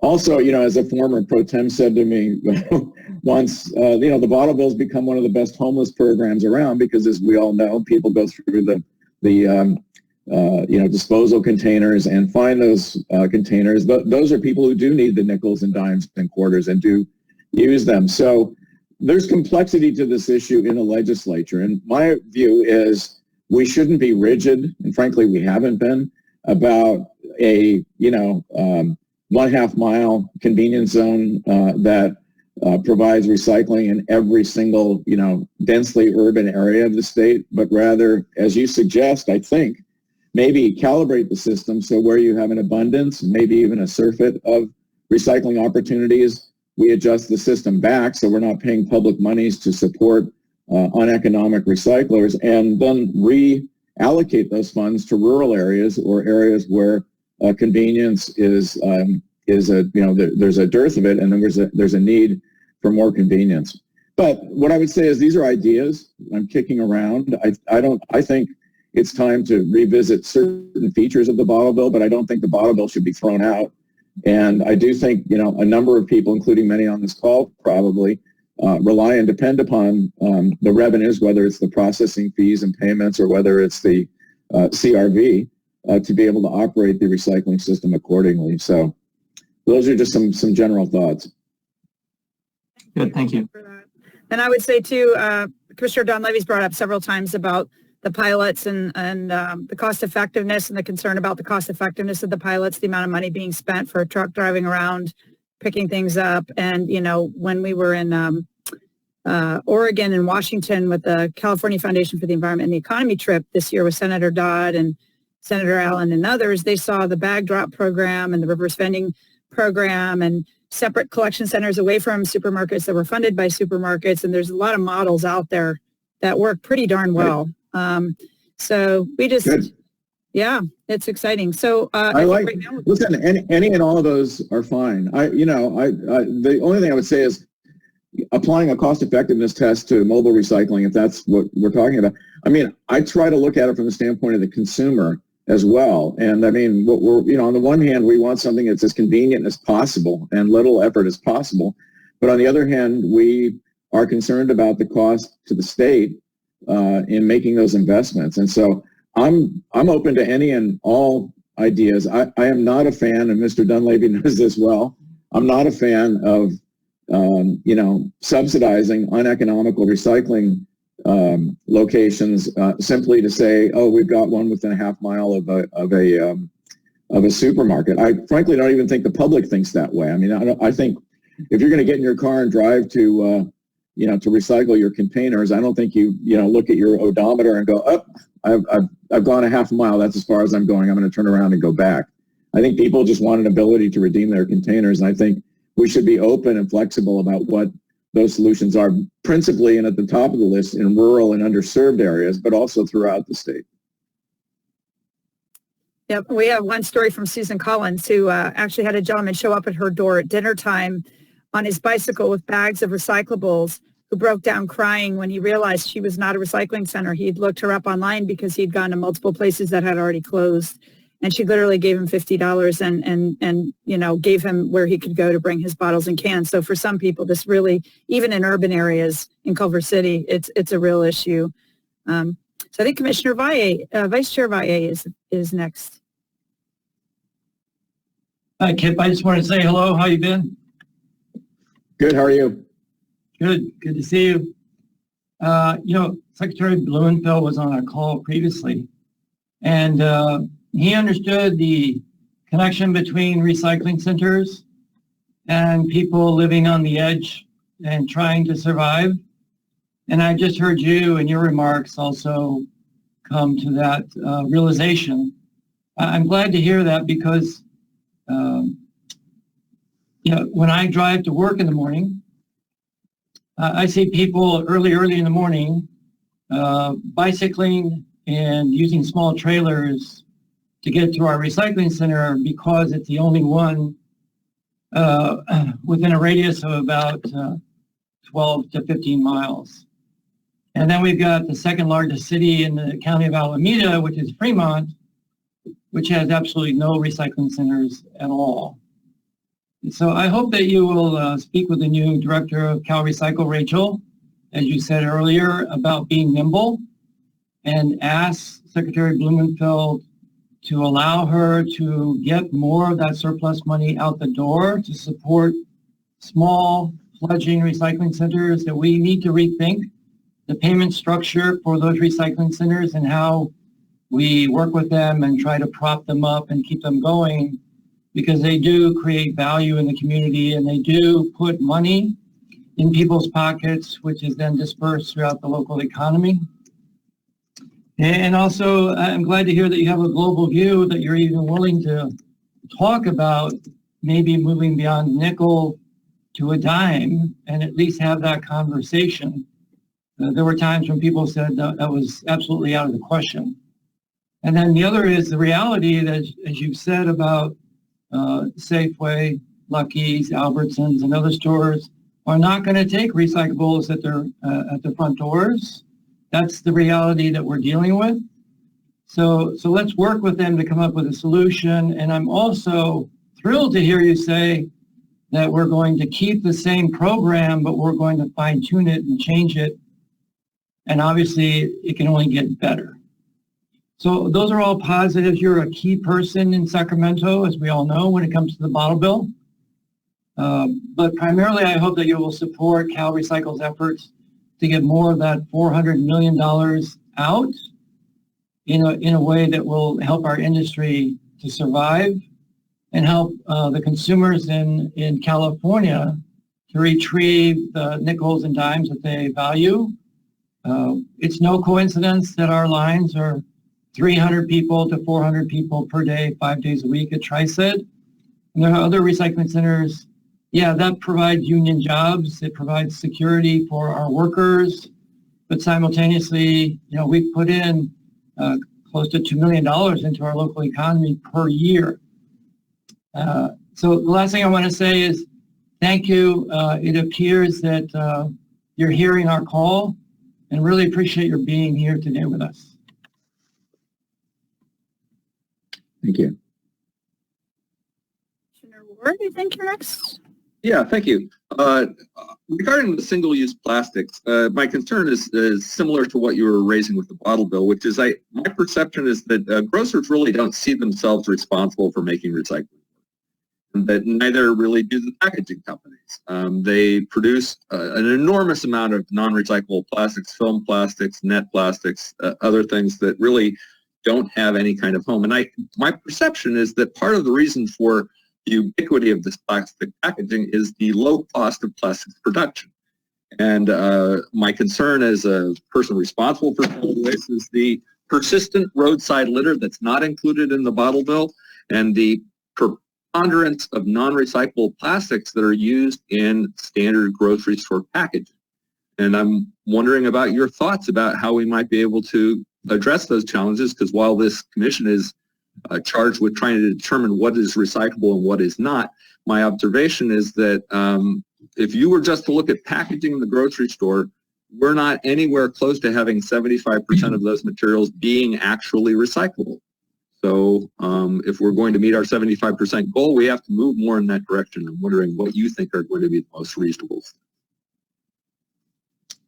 Well, I mean, I agree with your problem statement. The problem is we have not been able to get a bill passed that addresses single-use plastics in the legislature. And, I can point fingers and say why that's the case. As I noted, the Senate did pass SB 54 at the end of session, but I don't think that is a particularly constructive conversation. The question is, what is the formula, if you will, to get an EPR bill passed on single-use disposable plastics that would be successful? My sense is, and I don't want to speak for the governor or for Jared or Rachel, but they are keenly interested in that as well. And I think that they really, now with Rachel at Cal Recycle, they really want to put their shoulder to the wheel and get that done. So those conversations are going on. You know, my sense too is just sort of, you know, what's it going to take? Like I said, I mean, at the end of the day, my world is 41 votes in the Assembly and 21 votes in the Senate. And as I mentioned, in order to do those kinds of things, you have to have a critical mass with the administration in both houses to advance the discussion. Now, I don't know how you all feel. I don't know that single-use disposable plastics has to be linked to, for example, bottle bill reform or relief for rural recycling or other kinds of things. But I do think they're all sort of part of the same, you know, different faces of the same set of issues. And so I think we do need to think them through and make sure that they relate to each other well and work well so that our executive departments can implement them. But what I would say is the interesting thing to me is there's a lot more energy and interest in the NGO community and elsewhere on single-use disposable packaging, as opposed to some of the other issues like the traditional bottle bill issues and what have you. And so that seems to be the thing that's getting a lot of attention, you know, to the detriment to some extent. I mean, I don't mean that it's intentional, but which makes the conversation about reforms to the bottle bill sort of an appendage to that conversation as opposed to an integral part of it. So what I can tell you is, needless to say, Senator Atkins and Senator Allen, Senator Dodd, the senators with whom I work, are deeply committed to getting something done here. And they're open to compromise. I think they want to find something that can get across the finish line and you know, get this issue behind us, if you will, or maybe ahead of us in the sense of actual implementation. And we have very good relationships with, as I said, with Rachel and with Jared, and are talking to them as well. So I think this is an issue we all want to get done this year. How we deal with single-use disposable packaging and what the nature, extent, and contours of manufacturer responsibility look like, I think is something that's sort of being discussed internally. And as has been noted, there are different models out there that can be looked at that might work. And so the best I can tell you is we're all in. The question is, what is that magic formula that's going to achieve the objectives you properly outline as being needed to be accomplished, and at the same time can get the political support to get it through the legislature? I just want to say tangentially. Yeah, I want to say tangentially too, whether you guys see it or not. In my times back in the past, the notion that the wine industry would step up and say, we're kind of nervous about what's going on with plastics. Can we have a conversation about what we would see EPR look like? And we're willing to put some skin in the game there too, and maybe help support curbside and, promote, materials that have been source separated and things like that. That to me is that's not a bad dynamic. In other words, the discussion on single-use disposable plastics is now starting to incentivize, if you will, or maybe drive other industries out there that are not plastic, but that are also not in the Beverage Container Recycling Act to go, we better step up our game, or we're going to be left behind here. So that's a positive step in my view. Thank you. And Commissioner Schneider. Thank you. Great to hear that there is some opening on single-use plastics. Commissioner Ward and I are going to try to do a lot more work on waste prevention, reuse, and source reduction on there, with the question of how open is the legislature to hearing changes if we can make some recommendations. So I'm glad to hear what you're saying. Bringing in the wine industry, wine bottle reuse, and the bottle bill, to me, has always been a problem. I do want to, and in my region, the NGO community is very interested in reusable takeout food packaging. COVID has simply just made it so much more apparent how much really difficult to recycle or non-recyclable takeout food packaging is. I'm going backwards to your comment about convenient zones. I am the mayor of a small city in a county that has powerful cities and less powerful cities. And I'm looking for you, Kip, on the list here. I just want to make sure that I will be fighting for those cities that are less powerful. And let's say Burlingame next door does not want a convenience zone, but oh, little old Millbrae, you have less political power. We'll stick that convenience zone in Millbrae, or we'll stick it in San Bruno because they are a lower income community. I think that there are social equities between cities. And I will be talking to you shortly because I'm also on SFO Noise Roundtable, and I am tired of my city, for example, bearing the brunt of almost every transportation agency's noise issues. So to me, equity between cities has become top on my list. But thank you. Great to have you, and hopefully we'll get some more reuse and source reduction in too. Good. I agree with that. I mean, that is, after all, what the law requires, but I do sometimes think that source reduction gets a short shrift. So I'm with you. Thanks. And we did put I that also think, Commissioner, or Mr. Lipper, I went to my city manager. I firmly believe that people who want to redeem their cans and bottles should be able to do so. We're open to doing it on one of our public yards, but then I envision the line of traffic blocking access into SFO. So there's a few issues in there, but I think with the right incentive to cities, we can work together. Maybe Safeway, Walgreens, Lucky's don't have it, but we can come up with an option that makes it convenient to people who are riding their bicycles with cans and bottles or are pushing a cart. Typically, it's a Safeway cart in my community, but a way for low-income people to have access to the system and do not have cars. Okay, well, we're getting close to the wire on time since we had the bigger break today. I think with that, we've got a couple public comments on this item, so if we could read those into the record. Yes, we have Liza Tucker from the Consumer Watchdog titled Bottle Bill, What Should Be the Top Reforms Made by the Legislature to the Bottle Bill in Your View? I assume that's for Kip. Is that a question for me? I think so. Okay. Well, and again, you all are experts on these things. I do want to say, I think the bottle bill is a pretty darn good program. I don't, like I said, I don't think we should get rid of it or damage it significantly. Needless to say, on the merits, I think higher redemption values in a time when a nickel and a dime or a quarter are no longer worth what they were 20 or 30 years ago is certainly, it makes sense, but I also have to countenance that against whether it's politically enactable. That's a 2/3 vote bill, by the way. So now we're talking 54 votes in the Assembly and 27 in the Senate.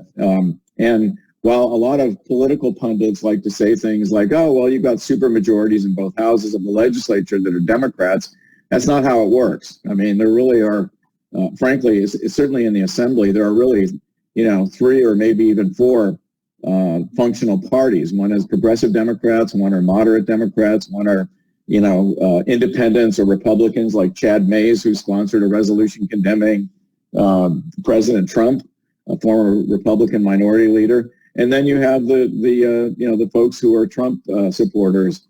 So the complexities of figuring these things out and getting them enacted into law is kind of key. And I mean, I'm big on talking about the theoretical policies, but I'm also along with the senators I work for, would like to get something done. And so we're thinking about these things and thinking them through.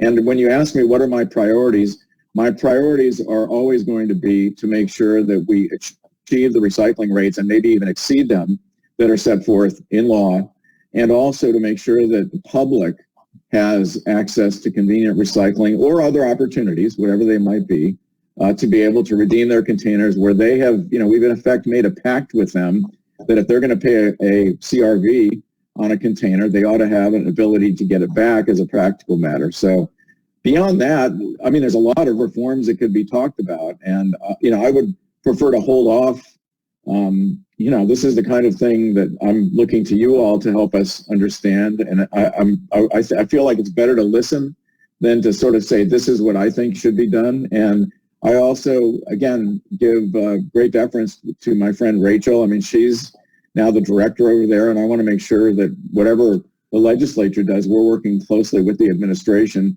to actually get it across the finish line. I don't anticipate, by the way, that will be any problem, because I think we all share the same goals and interests that you all do. And but I also, don't want to get out ahead of people until we've had a chance to look at what the options are here. Well, Kip, thank you so much for being here today. We really appreciate your time for the commission. And I think all of us are very eager to see some good news this year in the legislature and with the governor, and an alignment between advocates, the legislators, and the governor's office and CalRecycle, so we can all get some big moves made that would help improve all the programs and get things working better in recycling. My sense is we all could agree on something pretty easily. The challenge is going to be getting, how shall I put it, a bunch of other people who have been somewhat impediments to the broader discussion of, and Heidi, I know you know this, to the broader discussion about producer responsibility in the room. And I take the reach out of the Y Institute and others as a very positive sign that people, what's that old saying about if you're not on the menu, if you're not at the table, then you're on the menu. I think, right. I think people are kind of coming around to, we better be part of this discussion actively and not simply sitting on the sidelines. So I just want to say thank you to you guys for inviting me, and also for all the good work you're doing, and for the very good discussion that helped me a lot. Well, we're always here, and feel free to reach out anytime. Richard and I are always happy to get it even on a phone call if you want, and then we'll report it back to the commissioners, or any of the commissioners you're welcome to reach out to. So we're just eager to help solve problems. And the other thing I'm hoping is that nationally, now maybe some big national discussions can happen on source reduction and recycling and plastics and other things that we might not have been able to have the last 4 years. So thank you again, Kip, very much for joining us today, and let's stay in touch. Thank you for the invitation, and thanks for all your good work too. Appreciate it. Okay. Thanks again. Have a good one. All right. So I think we will move on to our next agenda item. We'll go back to the legislative update. Is Mindy on, or is she going, because now we've rearranged so much, I just don't know who's available. I don't see Mindy. So I think what we'll do then is we'll go back quickly to finish our item on the number 7 on the commission calendar. We started that discussion. Should we meet the same amount of days? Should we meet as 4 hours each time? My suggestion is that we not meet 4 hours each time. I've heard from several of you, this is too much, but that means the work has to be getting done in committees as well. And so we had, I think the commenters that were left were Commissioners Lapis and then Schneider. Hey, yeah, I was going to support reducing it to 2 hours. I was also going to ask if we can start at 9 instead of 8:30. From a child care perspective, it's hard for me to get child care at 8:30. So your vote is for 9 to 11? Yeah, 9 to 11, or maybe as needed. Maybe sometimes it could be 9 to 10:30, and other times it could be 9 to 11:30. Okay. And Commissioner Schneider? My reference was back to the discussion that the committees would send a written report. How would you like to address the ad hoc teams? For example, waste prevention team, how would you want that reported out? The same way. And if there's no meeting minutes like we have for the larger meetings where the CalRecycle staff type them up and we can't, post the drafts, that those 2-person committees just do a short little memo and upload it to the Google document, or email Commissioner Ward or I, and we'll post them. So that way everybody's documenting when they're meeting, what their conversations are, and where are they in the process of getting us recommendations to adopt in time for the July report. And that will help Commissioner Ward and I a lot with formatting the report to help all of you. Okay, so I'm going to just make a proposal, and I don't see any more comments. I would propose that starting on February 3rd, I think we're going to need at least 2 hours, maybe a little bit longer, because we've invited the American Chemistry Council and GAIA to come and present the pro-chemical recycling and the anti-chemical recycling positions that you had all asked for. That, I assume, alone is going to take at least an hour, and that would leave very little time for any policy discussion at all. But maybe we're early enough in the timeline that we don't have a lot of policies coming from the committees yet either. Although I really hope by February late February, we start to see those from the committees. So at this point, I guess I'll just make a proposal and see if this is okay with the commissioners. Is that February 3rd is going to be our first meeting of 2 hours from 9 to 11, and that we keep them at 2 hours, 9 to 11 through June. And if we decide we need one to be longer to accommodate a presentation, we can certainly address it, and we'd have to post it though 10 days in advance. If we need shorter, to me, you just leave it at 2, and if you don't need the 2, that's fine. But if we don't post it for a certain amount of time, we can't go longer. So is everybody okay with going down to 2-hour commission meetings starting February 3rd, 9 a.m. to 11 a.m.? Thumbs up. Is there anybody, Kadena, Kapikoff, everybody good? Okay. Is there anybody who's not okay with that?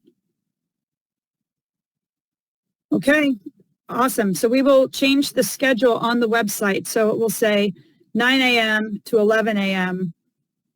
the same days through June. And if we need to change that, we can discuss it at any point in time. And so that I will relay back to our speakers that are coming on that. And actually the other speaker that you had asked to invite is Eunomia on the use of taxes to drive a circular economy. And so I don't think we could do 2 presentations in one meeting, which would mean the second meeting of February, we would bring that up. That'll be the hard part about having shorter meetings, is we won't have as much time to hear presentations at the full commission. Okay, so with that, we have approved our new calendar on agenda item 7. Do we have Mindy McIntyre on the line yet for legislation update? I do not see her. I don't think we have Mindy on, but I do know we have our Office of Public Affairs on for their item. Okay. Well, since everything got kind of backwards today, why don't we go ahead, we'll hold on the legislation and we'll go to the Office of Public Affairs to not hold them up any further. That's agenda item number 8. This is a presentation that we expected 20 minutes on the survey that they're going to be doing, and this has already been heard in the labeling committee. So we'll go ahead and turn it over to the Office of Public Affairs. Commissioner Davis, did you want to say something? I can't hear you. I'm sorry. We can't hear you. I'm sorry. Oh, you might want to call in because we can't. I'm sorry. I was calling in. So, now we can hear you. Now I'm unmuted. Yeah. Could we get an updated calendar invitation with the correct phone number and the time? Now that we've changed the meeting time, but the calendar invitation I have still has an old phone number that doesn't work. So. Excellent point. CalRecycle, hopefully we can get that done. That'd be great. Thank you. Yes, that won't be a problem.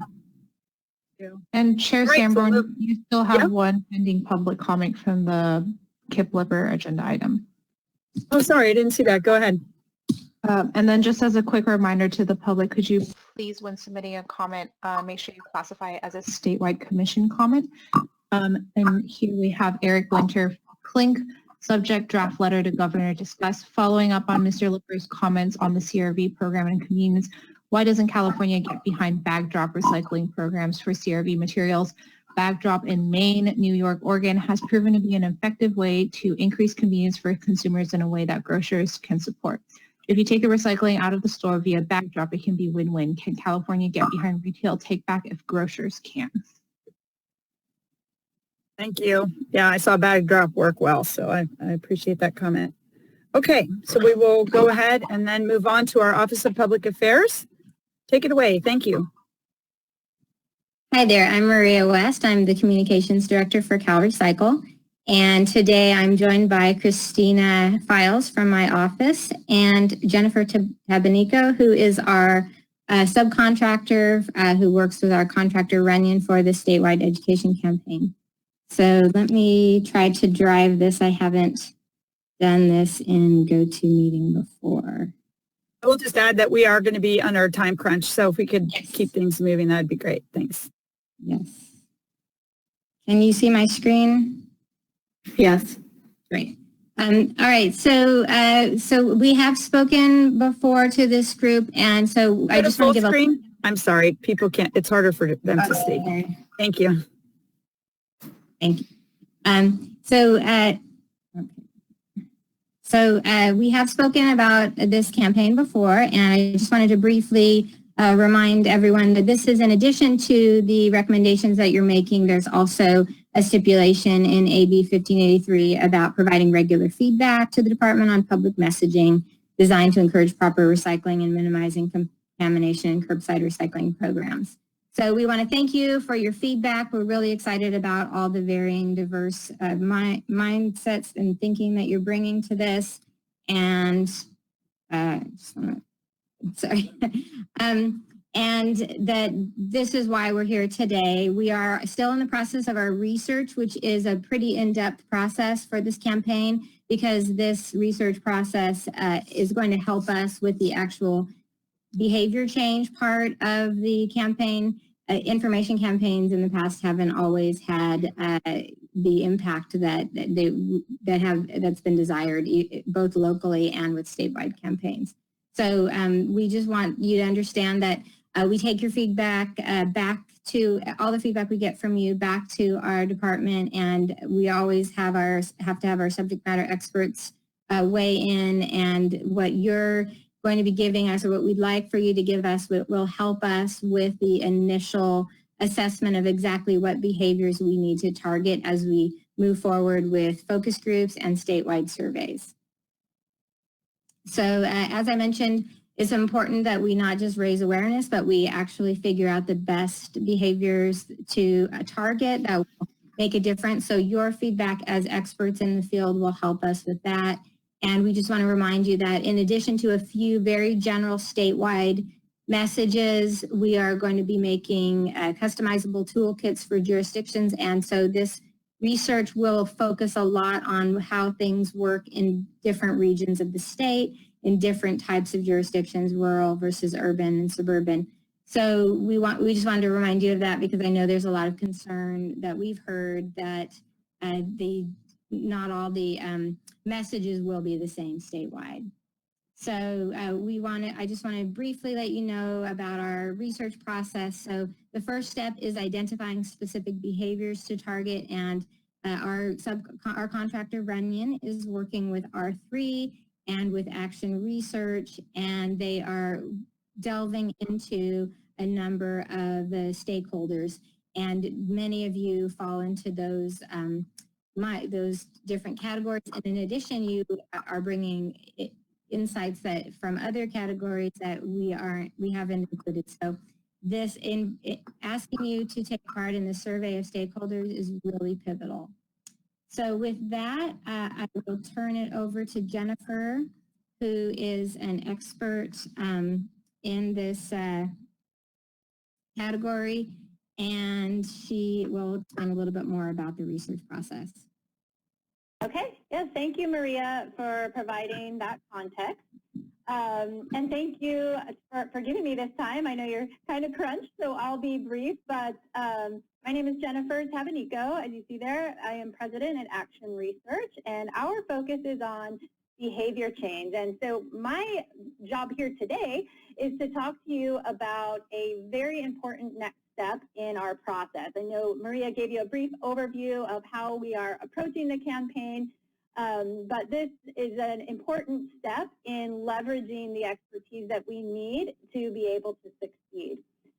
So I think, as we all know, in order to be able to really make strides in improving recycling, we need behavior change, and we need behavior change at a statewide scale. And so while we want people to know the right thing and we want them to see the importance of recycling, at the end of the day, we really need them to do the right thing. We need people to take the appropriate actions. And so to achieve that level of behavior change, we are using a process that is very evidence-driven, where we are starting very broadly and looking at the entire recycling system. And that's, by talking to people who are embedded in the process and the infrastructure that supports recycling before we drill all the way down to understanding what's happening in the individual household. So we're really taking this very holistic look and using evidence to drive our decision about target audiences, target messages, focus areas for specific types of messages that have particular areas where there might be particular challenges. So I'm really excited to be working on this because my background is in psychology. I'm a social psychologist, and as part of this team that's working on this campaign, my role and the role of my team is to really get at the psychology of recycling. So at the end of the day, we know that behavior is a function of the person, but also the environment in which they are part of. And so that there are personal factors related to recycling, there are situational factors, so household level factors or neighborhood level factors, and there are also system level factors. So in order to be able to change behavior, we need to understand all of those different pieces.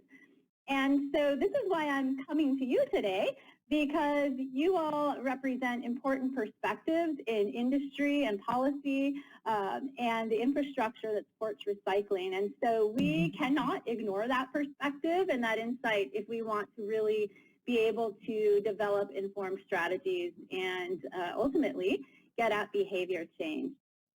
So on the next slide, Maria, if you want to advance it, this is the survey that Maria mentioned earlier.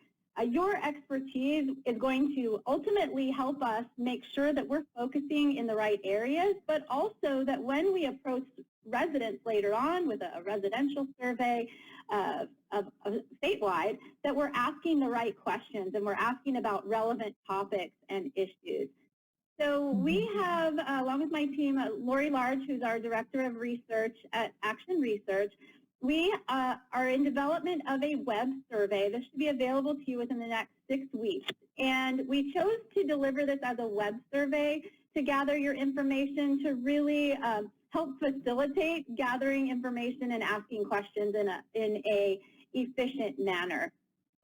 So we understand that each of you come from different backgrounds and you're diverse in terms of your relationship to recycling. I know some of you represent jurisdictions or MRFs or community organizations and NGOs.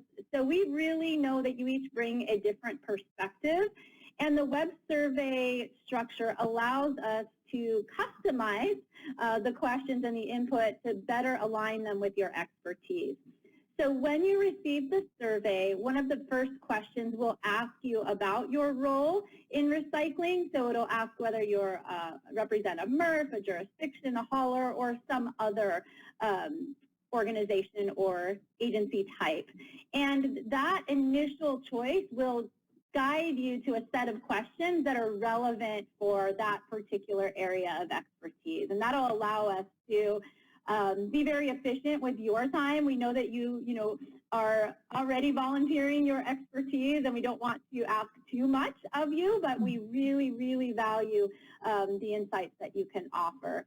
It will really position us not only to understand recycling at the system level, but as I mentioned, also to inform the questions that we ask as we move into focus group research and resident surveys. So if we ask the wrong question, we've all heard that term, kind of garbage in, garbage out. If we ask the wrong questions or we weren't informed in the development of our survey, the answers that we get are not going to be as useful. So we, again, appreciate the time that you will hopefully put into this survey. I'm going to thank you all in advance for that. because this is how we do our work. Every step is informed by the data that we collect in the step before it. So thank you again for your time here, and I'll back for any final comments. So really at this time, we're proposing this to you. It's a way that we can really gather your best expertise and as we launch the research process and start to direct this campaign. The campaign will primarily focus on reducing contamination, and that could mean a couple of different things or a few different things, as you all know. And then in addition, getting people motivated, understanding that statewide organic recycling and collection is coming and being implemented. So if you have any questions, we'd love to share anything that you need us to share. Heidi, since I don't see any comments yet, I'm going to just ask. So this is the whole presentation, or how much longer are you going to get into details? That's it. They're not at the point where they have, we knew we didn't have that much time today, but that they have the details squared away yet. And so we weren't sure how long that process will take, but it'll be within 6 weeks and probably less than 6 weeks that we'll get you the survey. And we asked for this meeting today to find out if this is something you'd like to do, because the committee, the media committee, did ask us if they could take part. And because we need to get that, we'd like to get that feedback from the entire commission. We wanted to find out if the entire commission would like to take part. I'll let others chime in. I don't see anybody with an asterisk yet, but in the chat box. But or John, for some reason, okay. Well, let me go first then, John. Personally, I think it should go to the committee and then come to the commission after they've given you feedback, because that's at least 6 of the, or 5 of the 17 of us. And then, I think we've discussed many times that you can't educate your way out of a contamination problem when what's being given to the public is so confusing and misinformed, with labeling problems, things that are labeled recyclable that are not. And I wonder if this entire education effort needs to be about how to basically be a pretty educated consumer on how they read labeling and how to vote with their dollars, because we can't get rid of single-use plastics if the public keeps buying it. I mean, at the end of the day, if they weren't buying it, there would be no market for it, and that wouldn't be on the market. They ultimately have the power to help us drive the source reduction. And so to me, that's part of this effort, because if we give them a big pile of a mess that's mislabeled, doesn't matter how much education we do, it's still going to end up with contamination. So with that, I think we'll turn it over to Commissioner Davis and then Commissioner Schneider. All right, Can I just respond to that first? I want to clarify, and this was in the first draft of this presentation, is that this campaign is very specific in the RFP. We have to stay within those guidelines. So reducing contamination and introducing organics collection, those are the parameters contractually for this campaign. It has a very clear end date, and so it's actually a pretty shortened timeline. So what you're saying is absolutely true. There's a great deal that the department and the entire state needs to take on, and we're so excited for so much of what you're putting together for recommendations on that. And there's only so much that we can do at this point. And this campaign was set up about 1.5 years ago. So that's when it was first defined. So that was to move things forward where we can. And what we're trying to do with the research is really drill down on some of those questions on exactly what is happening. And that's why we included manufacturers and MRFs at the suggestion of the committee.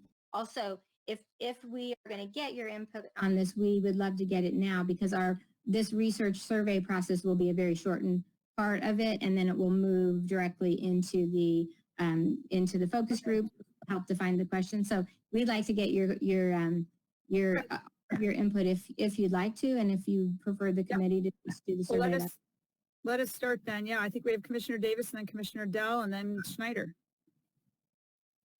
So, Maria, as you may know, my organization is actually doing something very similar. We're focused on contamination, and we have a survey underway right now. It's live on our website. We piloted a survey to dial it in, and then we're promoting it through Facebook and targeted advertising. So, and everybody involved in organizing the project is trained in community-based social marketing. So I'd be glad to share what we're doing with you.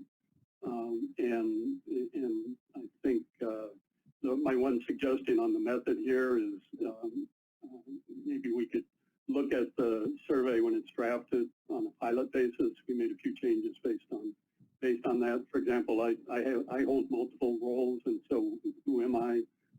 How does that fit in the answers? So that might be helpful. It was very helpful as we tried to structure the survey to have that discussion and try to get different feedback. We spent a lot of time getting the survey right before it went out there. But it's live, and we're compiling results, and I'd be glad to share the process and the survey and our results with you. And so just let me know. Absolutely. I'd like to find out exactly what parameters we can talk to, because I know there's a lot of rules when it comes to the commission. And then Jennifer's group might be the appropriate people to talk to. They are working very hard on getting this survey right, and they are also picking out whatever the diverse perspectives are and having the questions be specific to your expertise. I'll send you an email with the link to the survey and an invitation, but I think it's fine between CalRecycle staff and the commissioners individually to discuss anything. So. Okay, thank you so much. No? Right. So at the committee level, we had a discussion about this, and it was recognized that the whole commission would probably like to give input. I think we need to focus on efficiency here and not bump this back down to the committee to take the survey first before we bring it back up to the commission. I come from the business world where time is money, and we don't need to create unnecessary hoops to jump through. This isn't a policy recommendation. It's a survey that CalRecycle is trying to do to get stakeholder expertise input. So I'd like to move that we put it to the commission today. Should the whole commission receive the survey, give input, allow CalRecycle to move on, because time is money, and bins are getting contaminated as we speak. Thank you. Thank you. Okay, well, I'll just quickly ask that the commissioners either give a thumbs up or a thumbs down that this go back to the committee before it comes to the commission.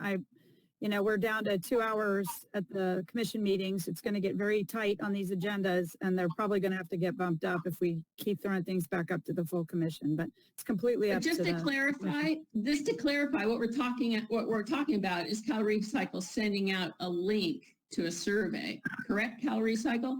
Yes, that each commissioner who wanted to could participate in individually, and we can check with legal to find out. And I have talked to them, to our whole exec staff about this already, but about if those need to be made public or what that process might be.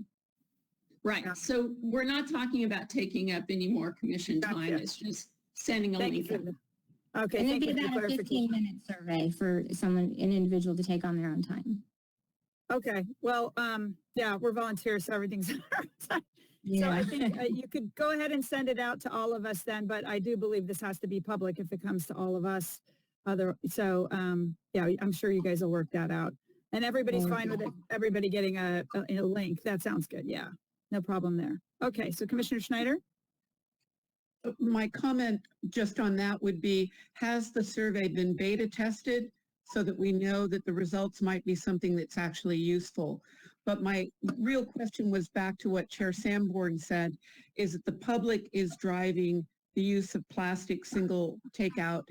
And yes, they are, because they're buying this stuff, but if they have no other options, then they are not. That's always that argument from the plastic industry that consumers are driving it, and that just bugs me. So I want to make sure the survey, we have to make sure that there are options clear to them. I would not buy sushi from Safeway in plastic, if I could get it in a different container. If I could get things, there was something else we bought recently, and if it came in the same carton that eggs come in, it could immediately go into our food scrap program. So we need better options for takeout packaging. And if the survey isn't addressing that, then we're not going to get results we can use. So to clarify, thank you so much, Commissioner Schneider. To clarify, the survey is specific to stakeholders. So we would love that kind of feedback. We'd love to get that kind of feedback on what the primary contaminants are, the primary issues are. So it's actually, while I haven't seen it yet, and Jennifer can answer questions about their testing process. This is the point where we're figuring out what the issues are, that we will then drill down on what the appropriate questions will be for the public in further surveys. Yeah, so I could just add to that, Maria, that we use a process called cognitive testing for all of the surveys that we develop to make sure that the way that we ask the questions is understood to get the kind of response that we're intending. But this initial survey, as Maria stated, is really to make sure that when we do get to the resident survey and we're asking these questions at a statewide level, that we are asking about the appropriate materials, the appropriate actions, and so on. So this is actually sort of part of that, getting to that process or that final product. So the input you're providing is exactly what we need here.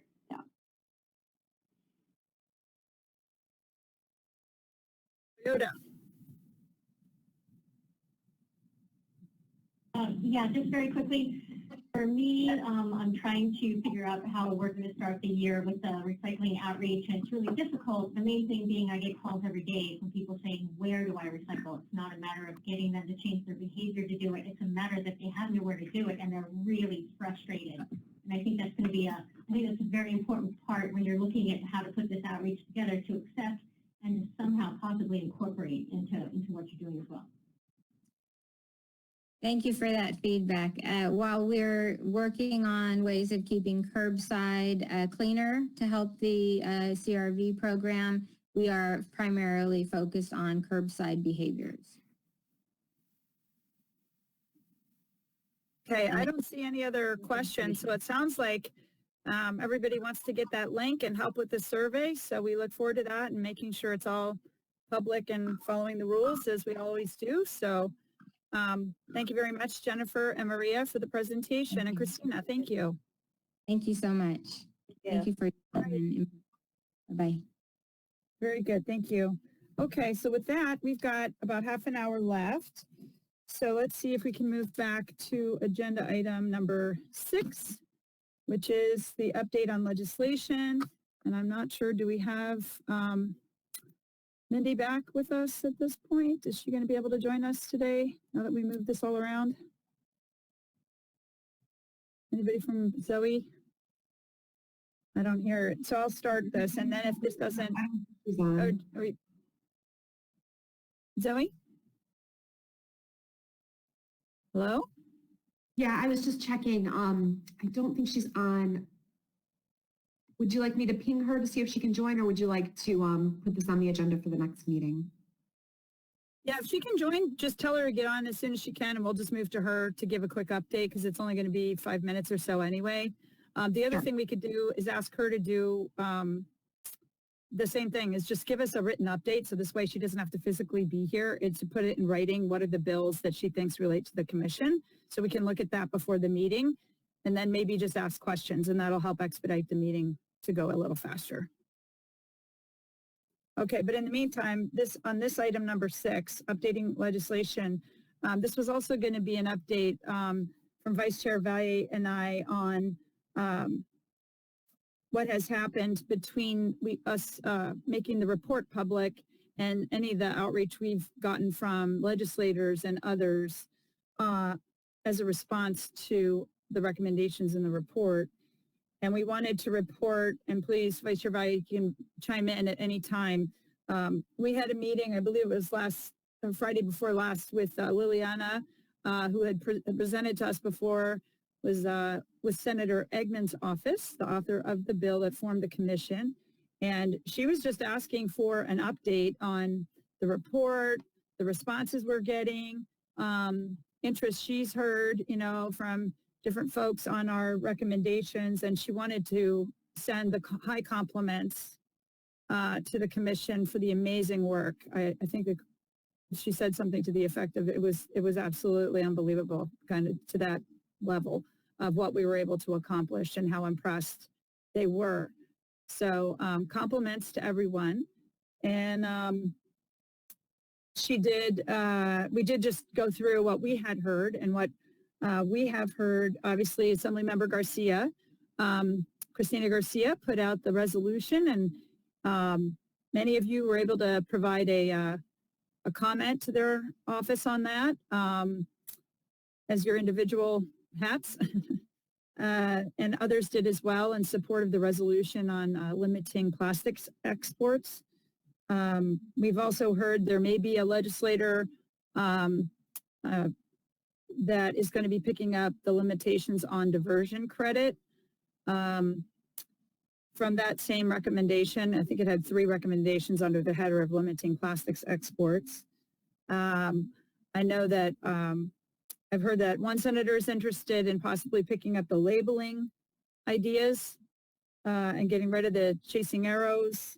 And we did get a legislative consultant that suggested we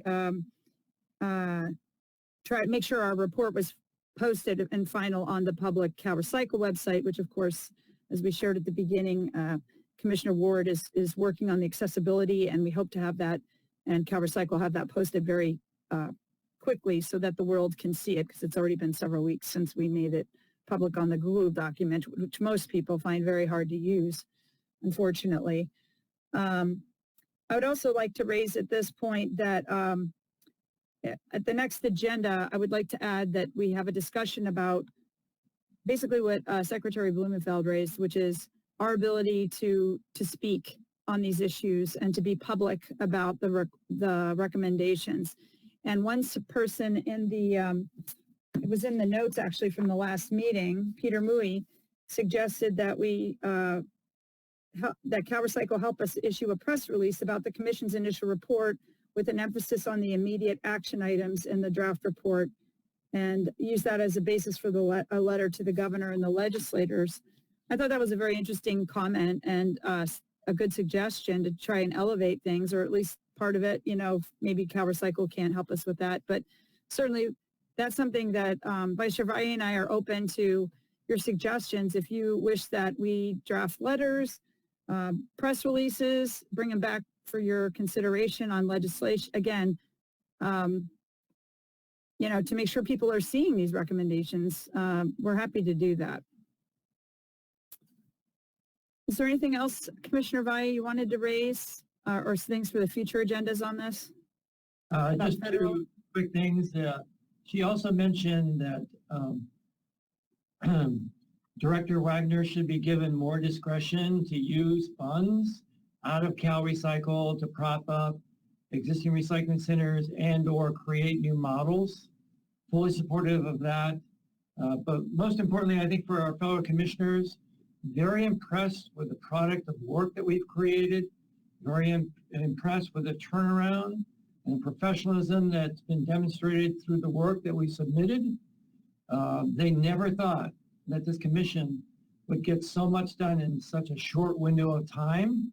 So I think we've achieved a great deal of credibility within the framework of that office.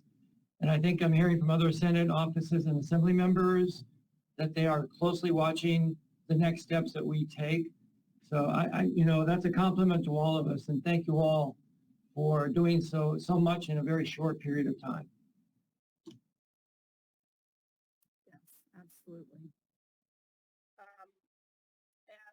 I know we had also talked about possibly making our report more high, again, if it's not a press release, if not a cover letter from the commission to representatives at the national level, that things that could maybe done at a national level as well. And I believe under the previous bill that changed the original commission's task and who we report to, we're able to do that. So if any of you are interested in that or would like us to be sending our report to federal government, the new EPA, legislators, people at that level, certainly people can do it in personally and privately, but it might mean more if it comes from the full commission. So we're happy to take that up if anybody's interested. And I don't see, let's see if there's a chat. Commissioner Ward. Yeah, I just wanted to chime in and say that I think it's entirely and totally appropriate that the chair and the vice chair represent the policy proposals that have been adopted by the entire commission in whatever format can move those policies forward.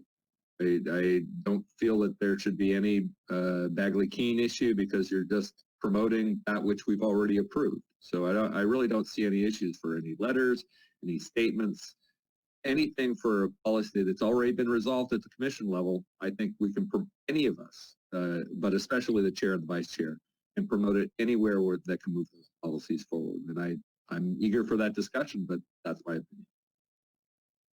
Thank you. Well, with that, unless somebody has a different point of view on that, it would be quite easy for the vice chair and I to just write, quick cover letter and start sending this off. And then we can just post what we send so that it's on the Google Doc. Everybody can see when we send it, what the letter was, et cetera. And it will simply encourage that they read the report and the recommendations, and feel free to let us know if they have questions. Okay, thumbs up. If there's anybody that doesn't like that, please speak up. Okay, I'm seeing a lot of thumbs up. Okay, great. Thank you. All right, so we will do that. And I guess we're still missing Mindy, I think. So we will have to get an up. Oh, you're here. Oh, great. Do you want to give us a quick update on legislation? Sure, there's not that much to update. Last time we talked about the two introduced bills that we're tracking now, and those are still the only introduced bills that we know of in the recycling area. Again, we expect a bill on battery EPR and embedded products. We've had some questions about 1383, and I'm sure we shall see something on that front. Not sure what it is yet. I haven't seen language. Other than that, I haven't heard much. We do have calendars for hearings and for, in particular, budget hearings coming up the second and third week of February. So any questions? I don't see any. I think that's it. So not much to report. And in the future, feel free to, Mindy, if you want to just send me an email saying there's really nothing to report, this is where we're at. So that way you don't have to worry about joining us. That's fine too. Sounds good. All right. Thank you so much. Okay, so then we can move on from agenda item number 6. And we've already done 7 and 8. So now we've just got 10 minutes really to discuss the committee reports. And I'm trying to remember which committees went first last time. I think, and we have 2-person committees too, which we really should have reporting out as well. But I'll quickly start with Chair Potashner. Do you have anything to report from Organics? I think you have a meeting coming up. Yeah, February 1st is our next meeting. So that's the entirety of my report. Do you expect any policy recommendations to come out of that meeting, or in particular? No, I think we're just resetting and talking about what we want to shoot for the rest of the year. Great. Thank you. And Commissioner Donlevy from Recycling. Thank you. We have our meeting this Friday, and we're going to be hearing from Karen McNamara with Conscious Container. Very interesting with refillables. It's a program that I think once it gets started in California, it will be sustainable. So it'll be interesting to hear about what they're doing and what the commission or the state can do to support refillable programs in California. We're also going to hear about needs of curbside programs from Commissioner Valle. We're going to start talking about recycling infrastructure and some needs that we might have. So that's it.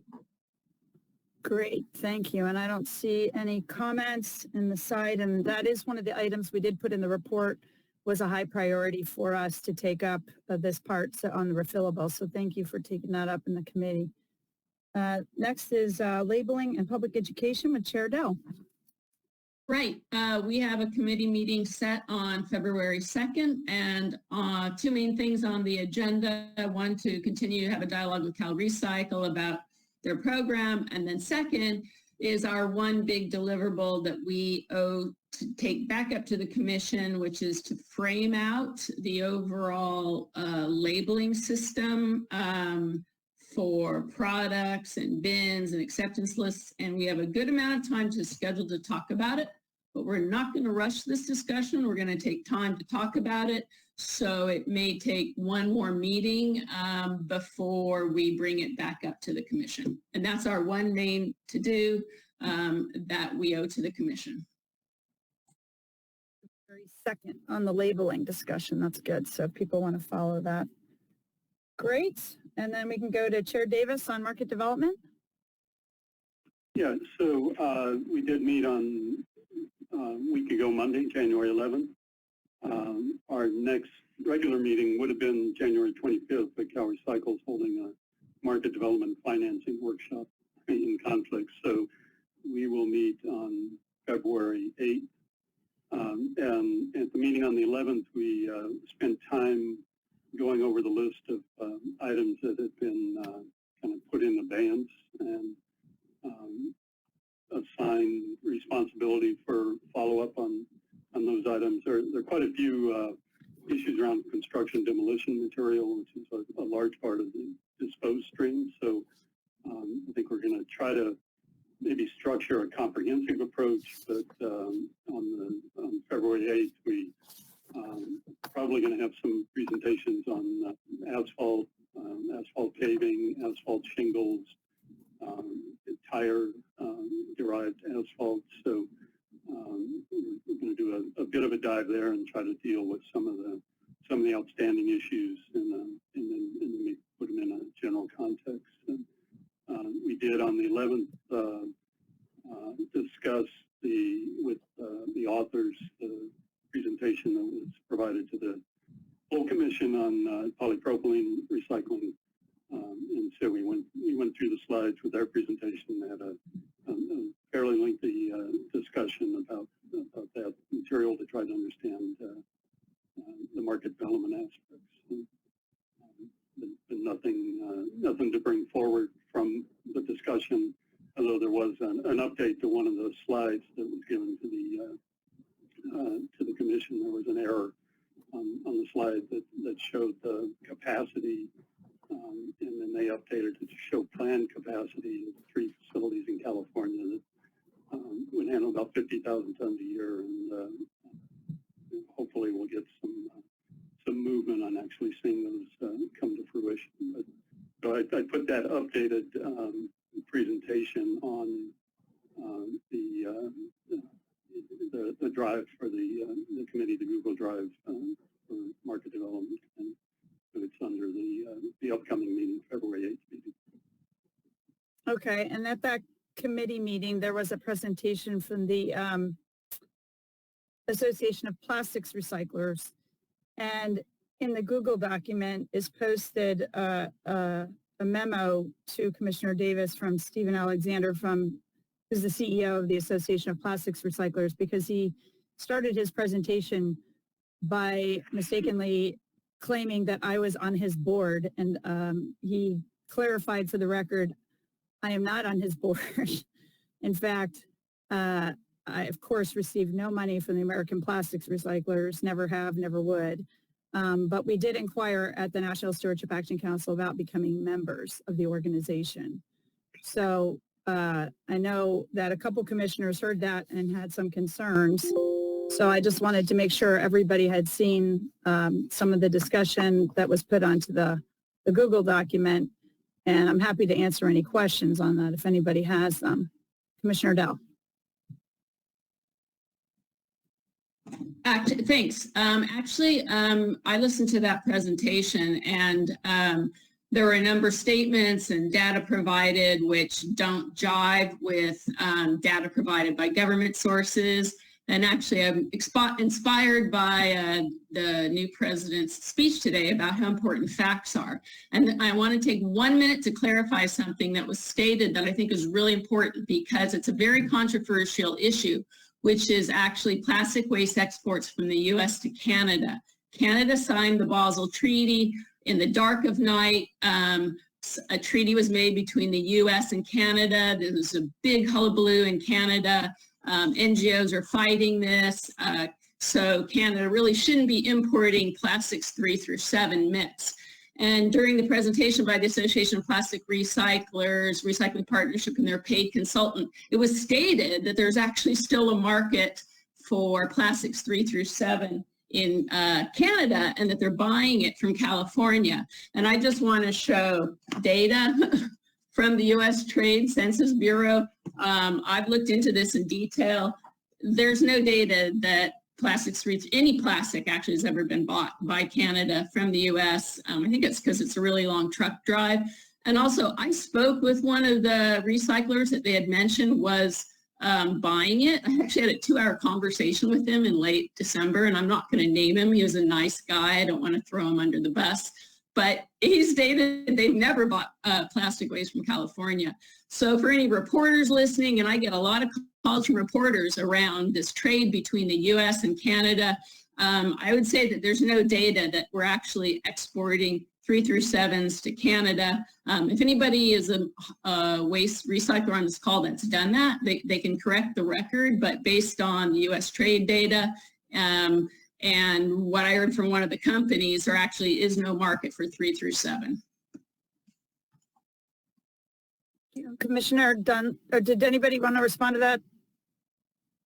No, Commissioner Dunn. Real quickly, I think a lot of the discussion did focus around the change from getting away from 3 through 7. So I think the focus on separated polypropylene was a big part of that discussion. Certainly the 3-7 market, yeah, good luck with that. But a lot of the data that they did provide in the presentation to the commission was national data and not really California specific. I tried to drill down both prior to and during the discussion on California specific data, but there's a dearth of information there for sure.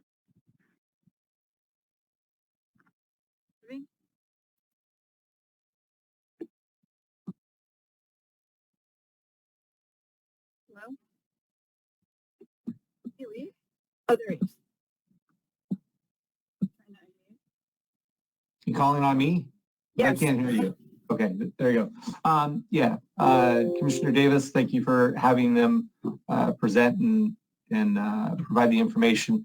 I too was able to watch it, but like you'd mentioned, it was very light on California specific information.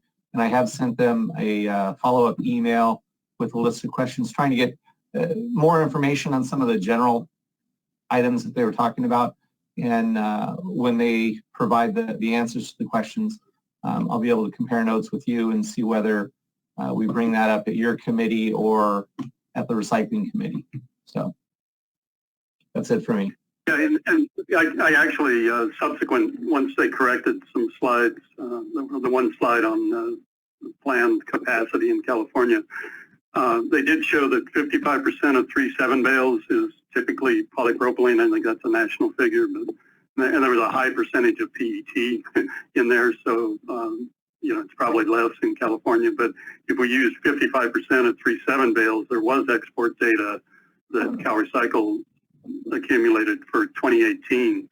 So that showed prior to the real fall off in the last half of 2018, there's about 300,000 tons a year of 3-7 being exported. So 80% of that being California, 300,000 tons from the ports. So, take 55% of that. The planned capacity is about 50,000 tons.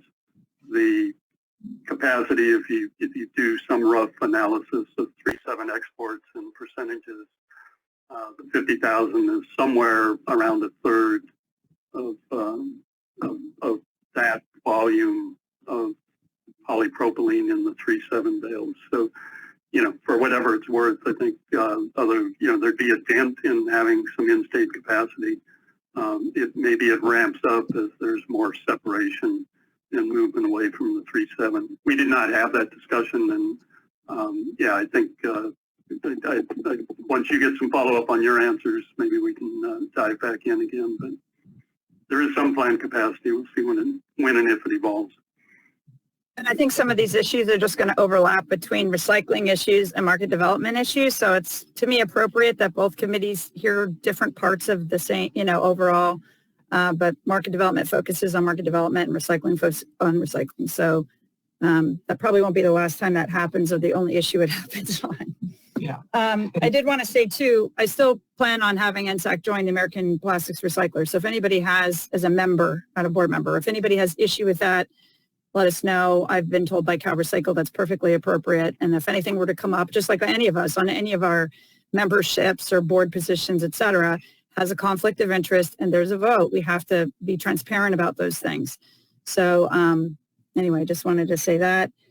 And then on conflicts of interest in general, if people are concerned about conflicts of interest of other commissioners, et cetera, one of the things we could do to just make sure it's completely transparent is just all of us just, document that. But I don't think we need to at this point. It's just something to throw out there and think about if you're interested. But we've got to move on. We've got just 8 minutes left.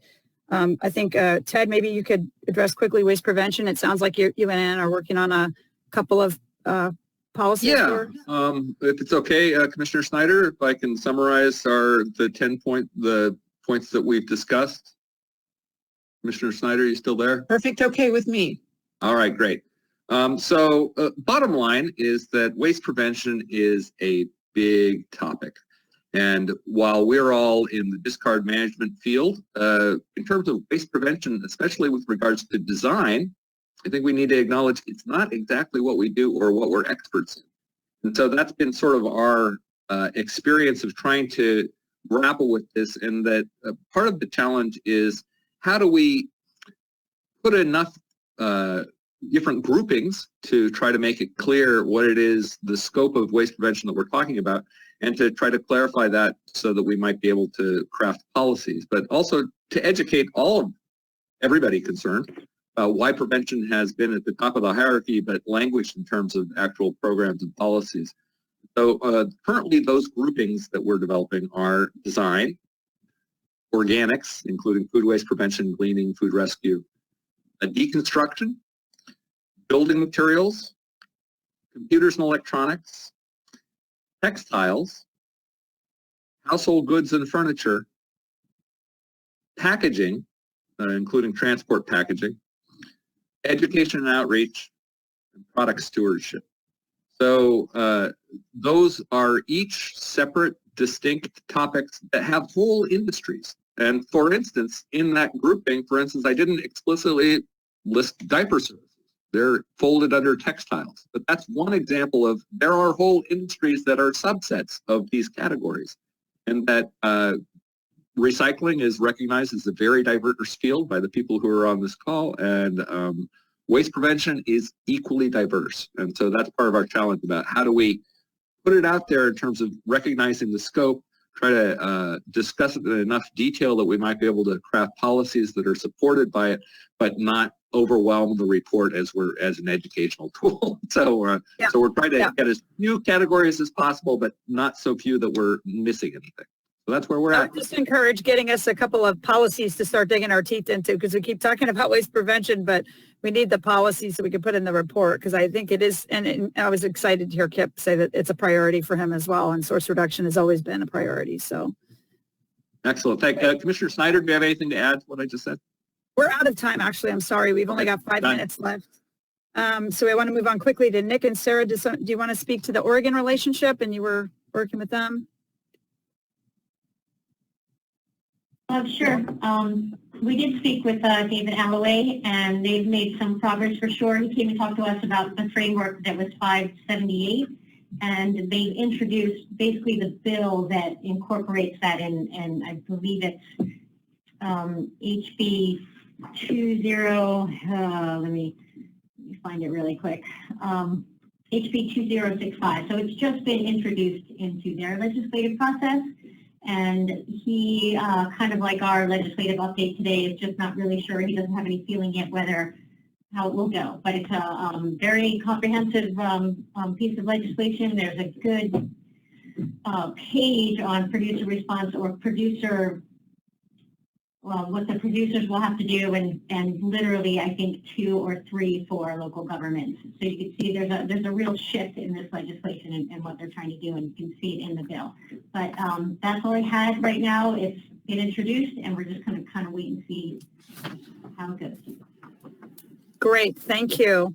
And then Commissioner Ward, I'll just say real quickly for the 2 committees that we're doing, which is HHW, EPR, and other as assigned, and then report drafting. We have started outlining the report. We'll put that on the next agenda for the July report. And then we haven't reconnected about HHW, EPR, other, because we're still working on trying to get the full report accessible and uploaded to the website. So with that, we'll move quickly to our last agenda item, number 10, items for the next meetings.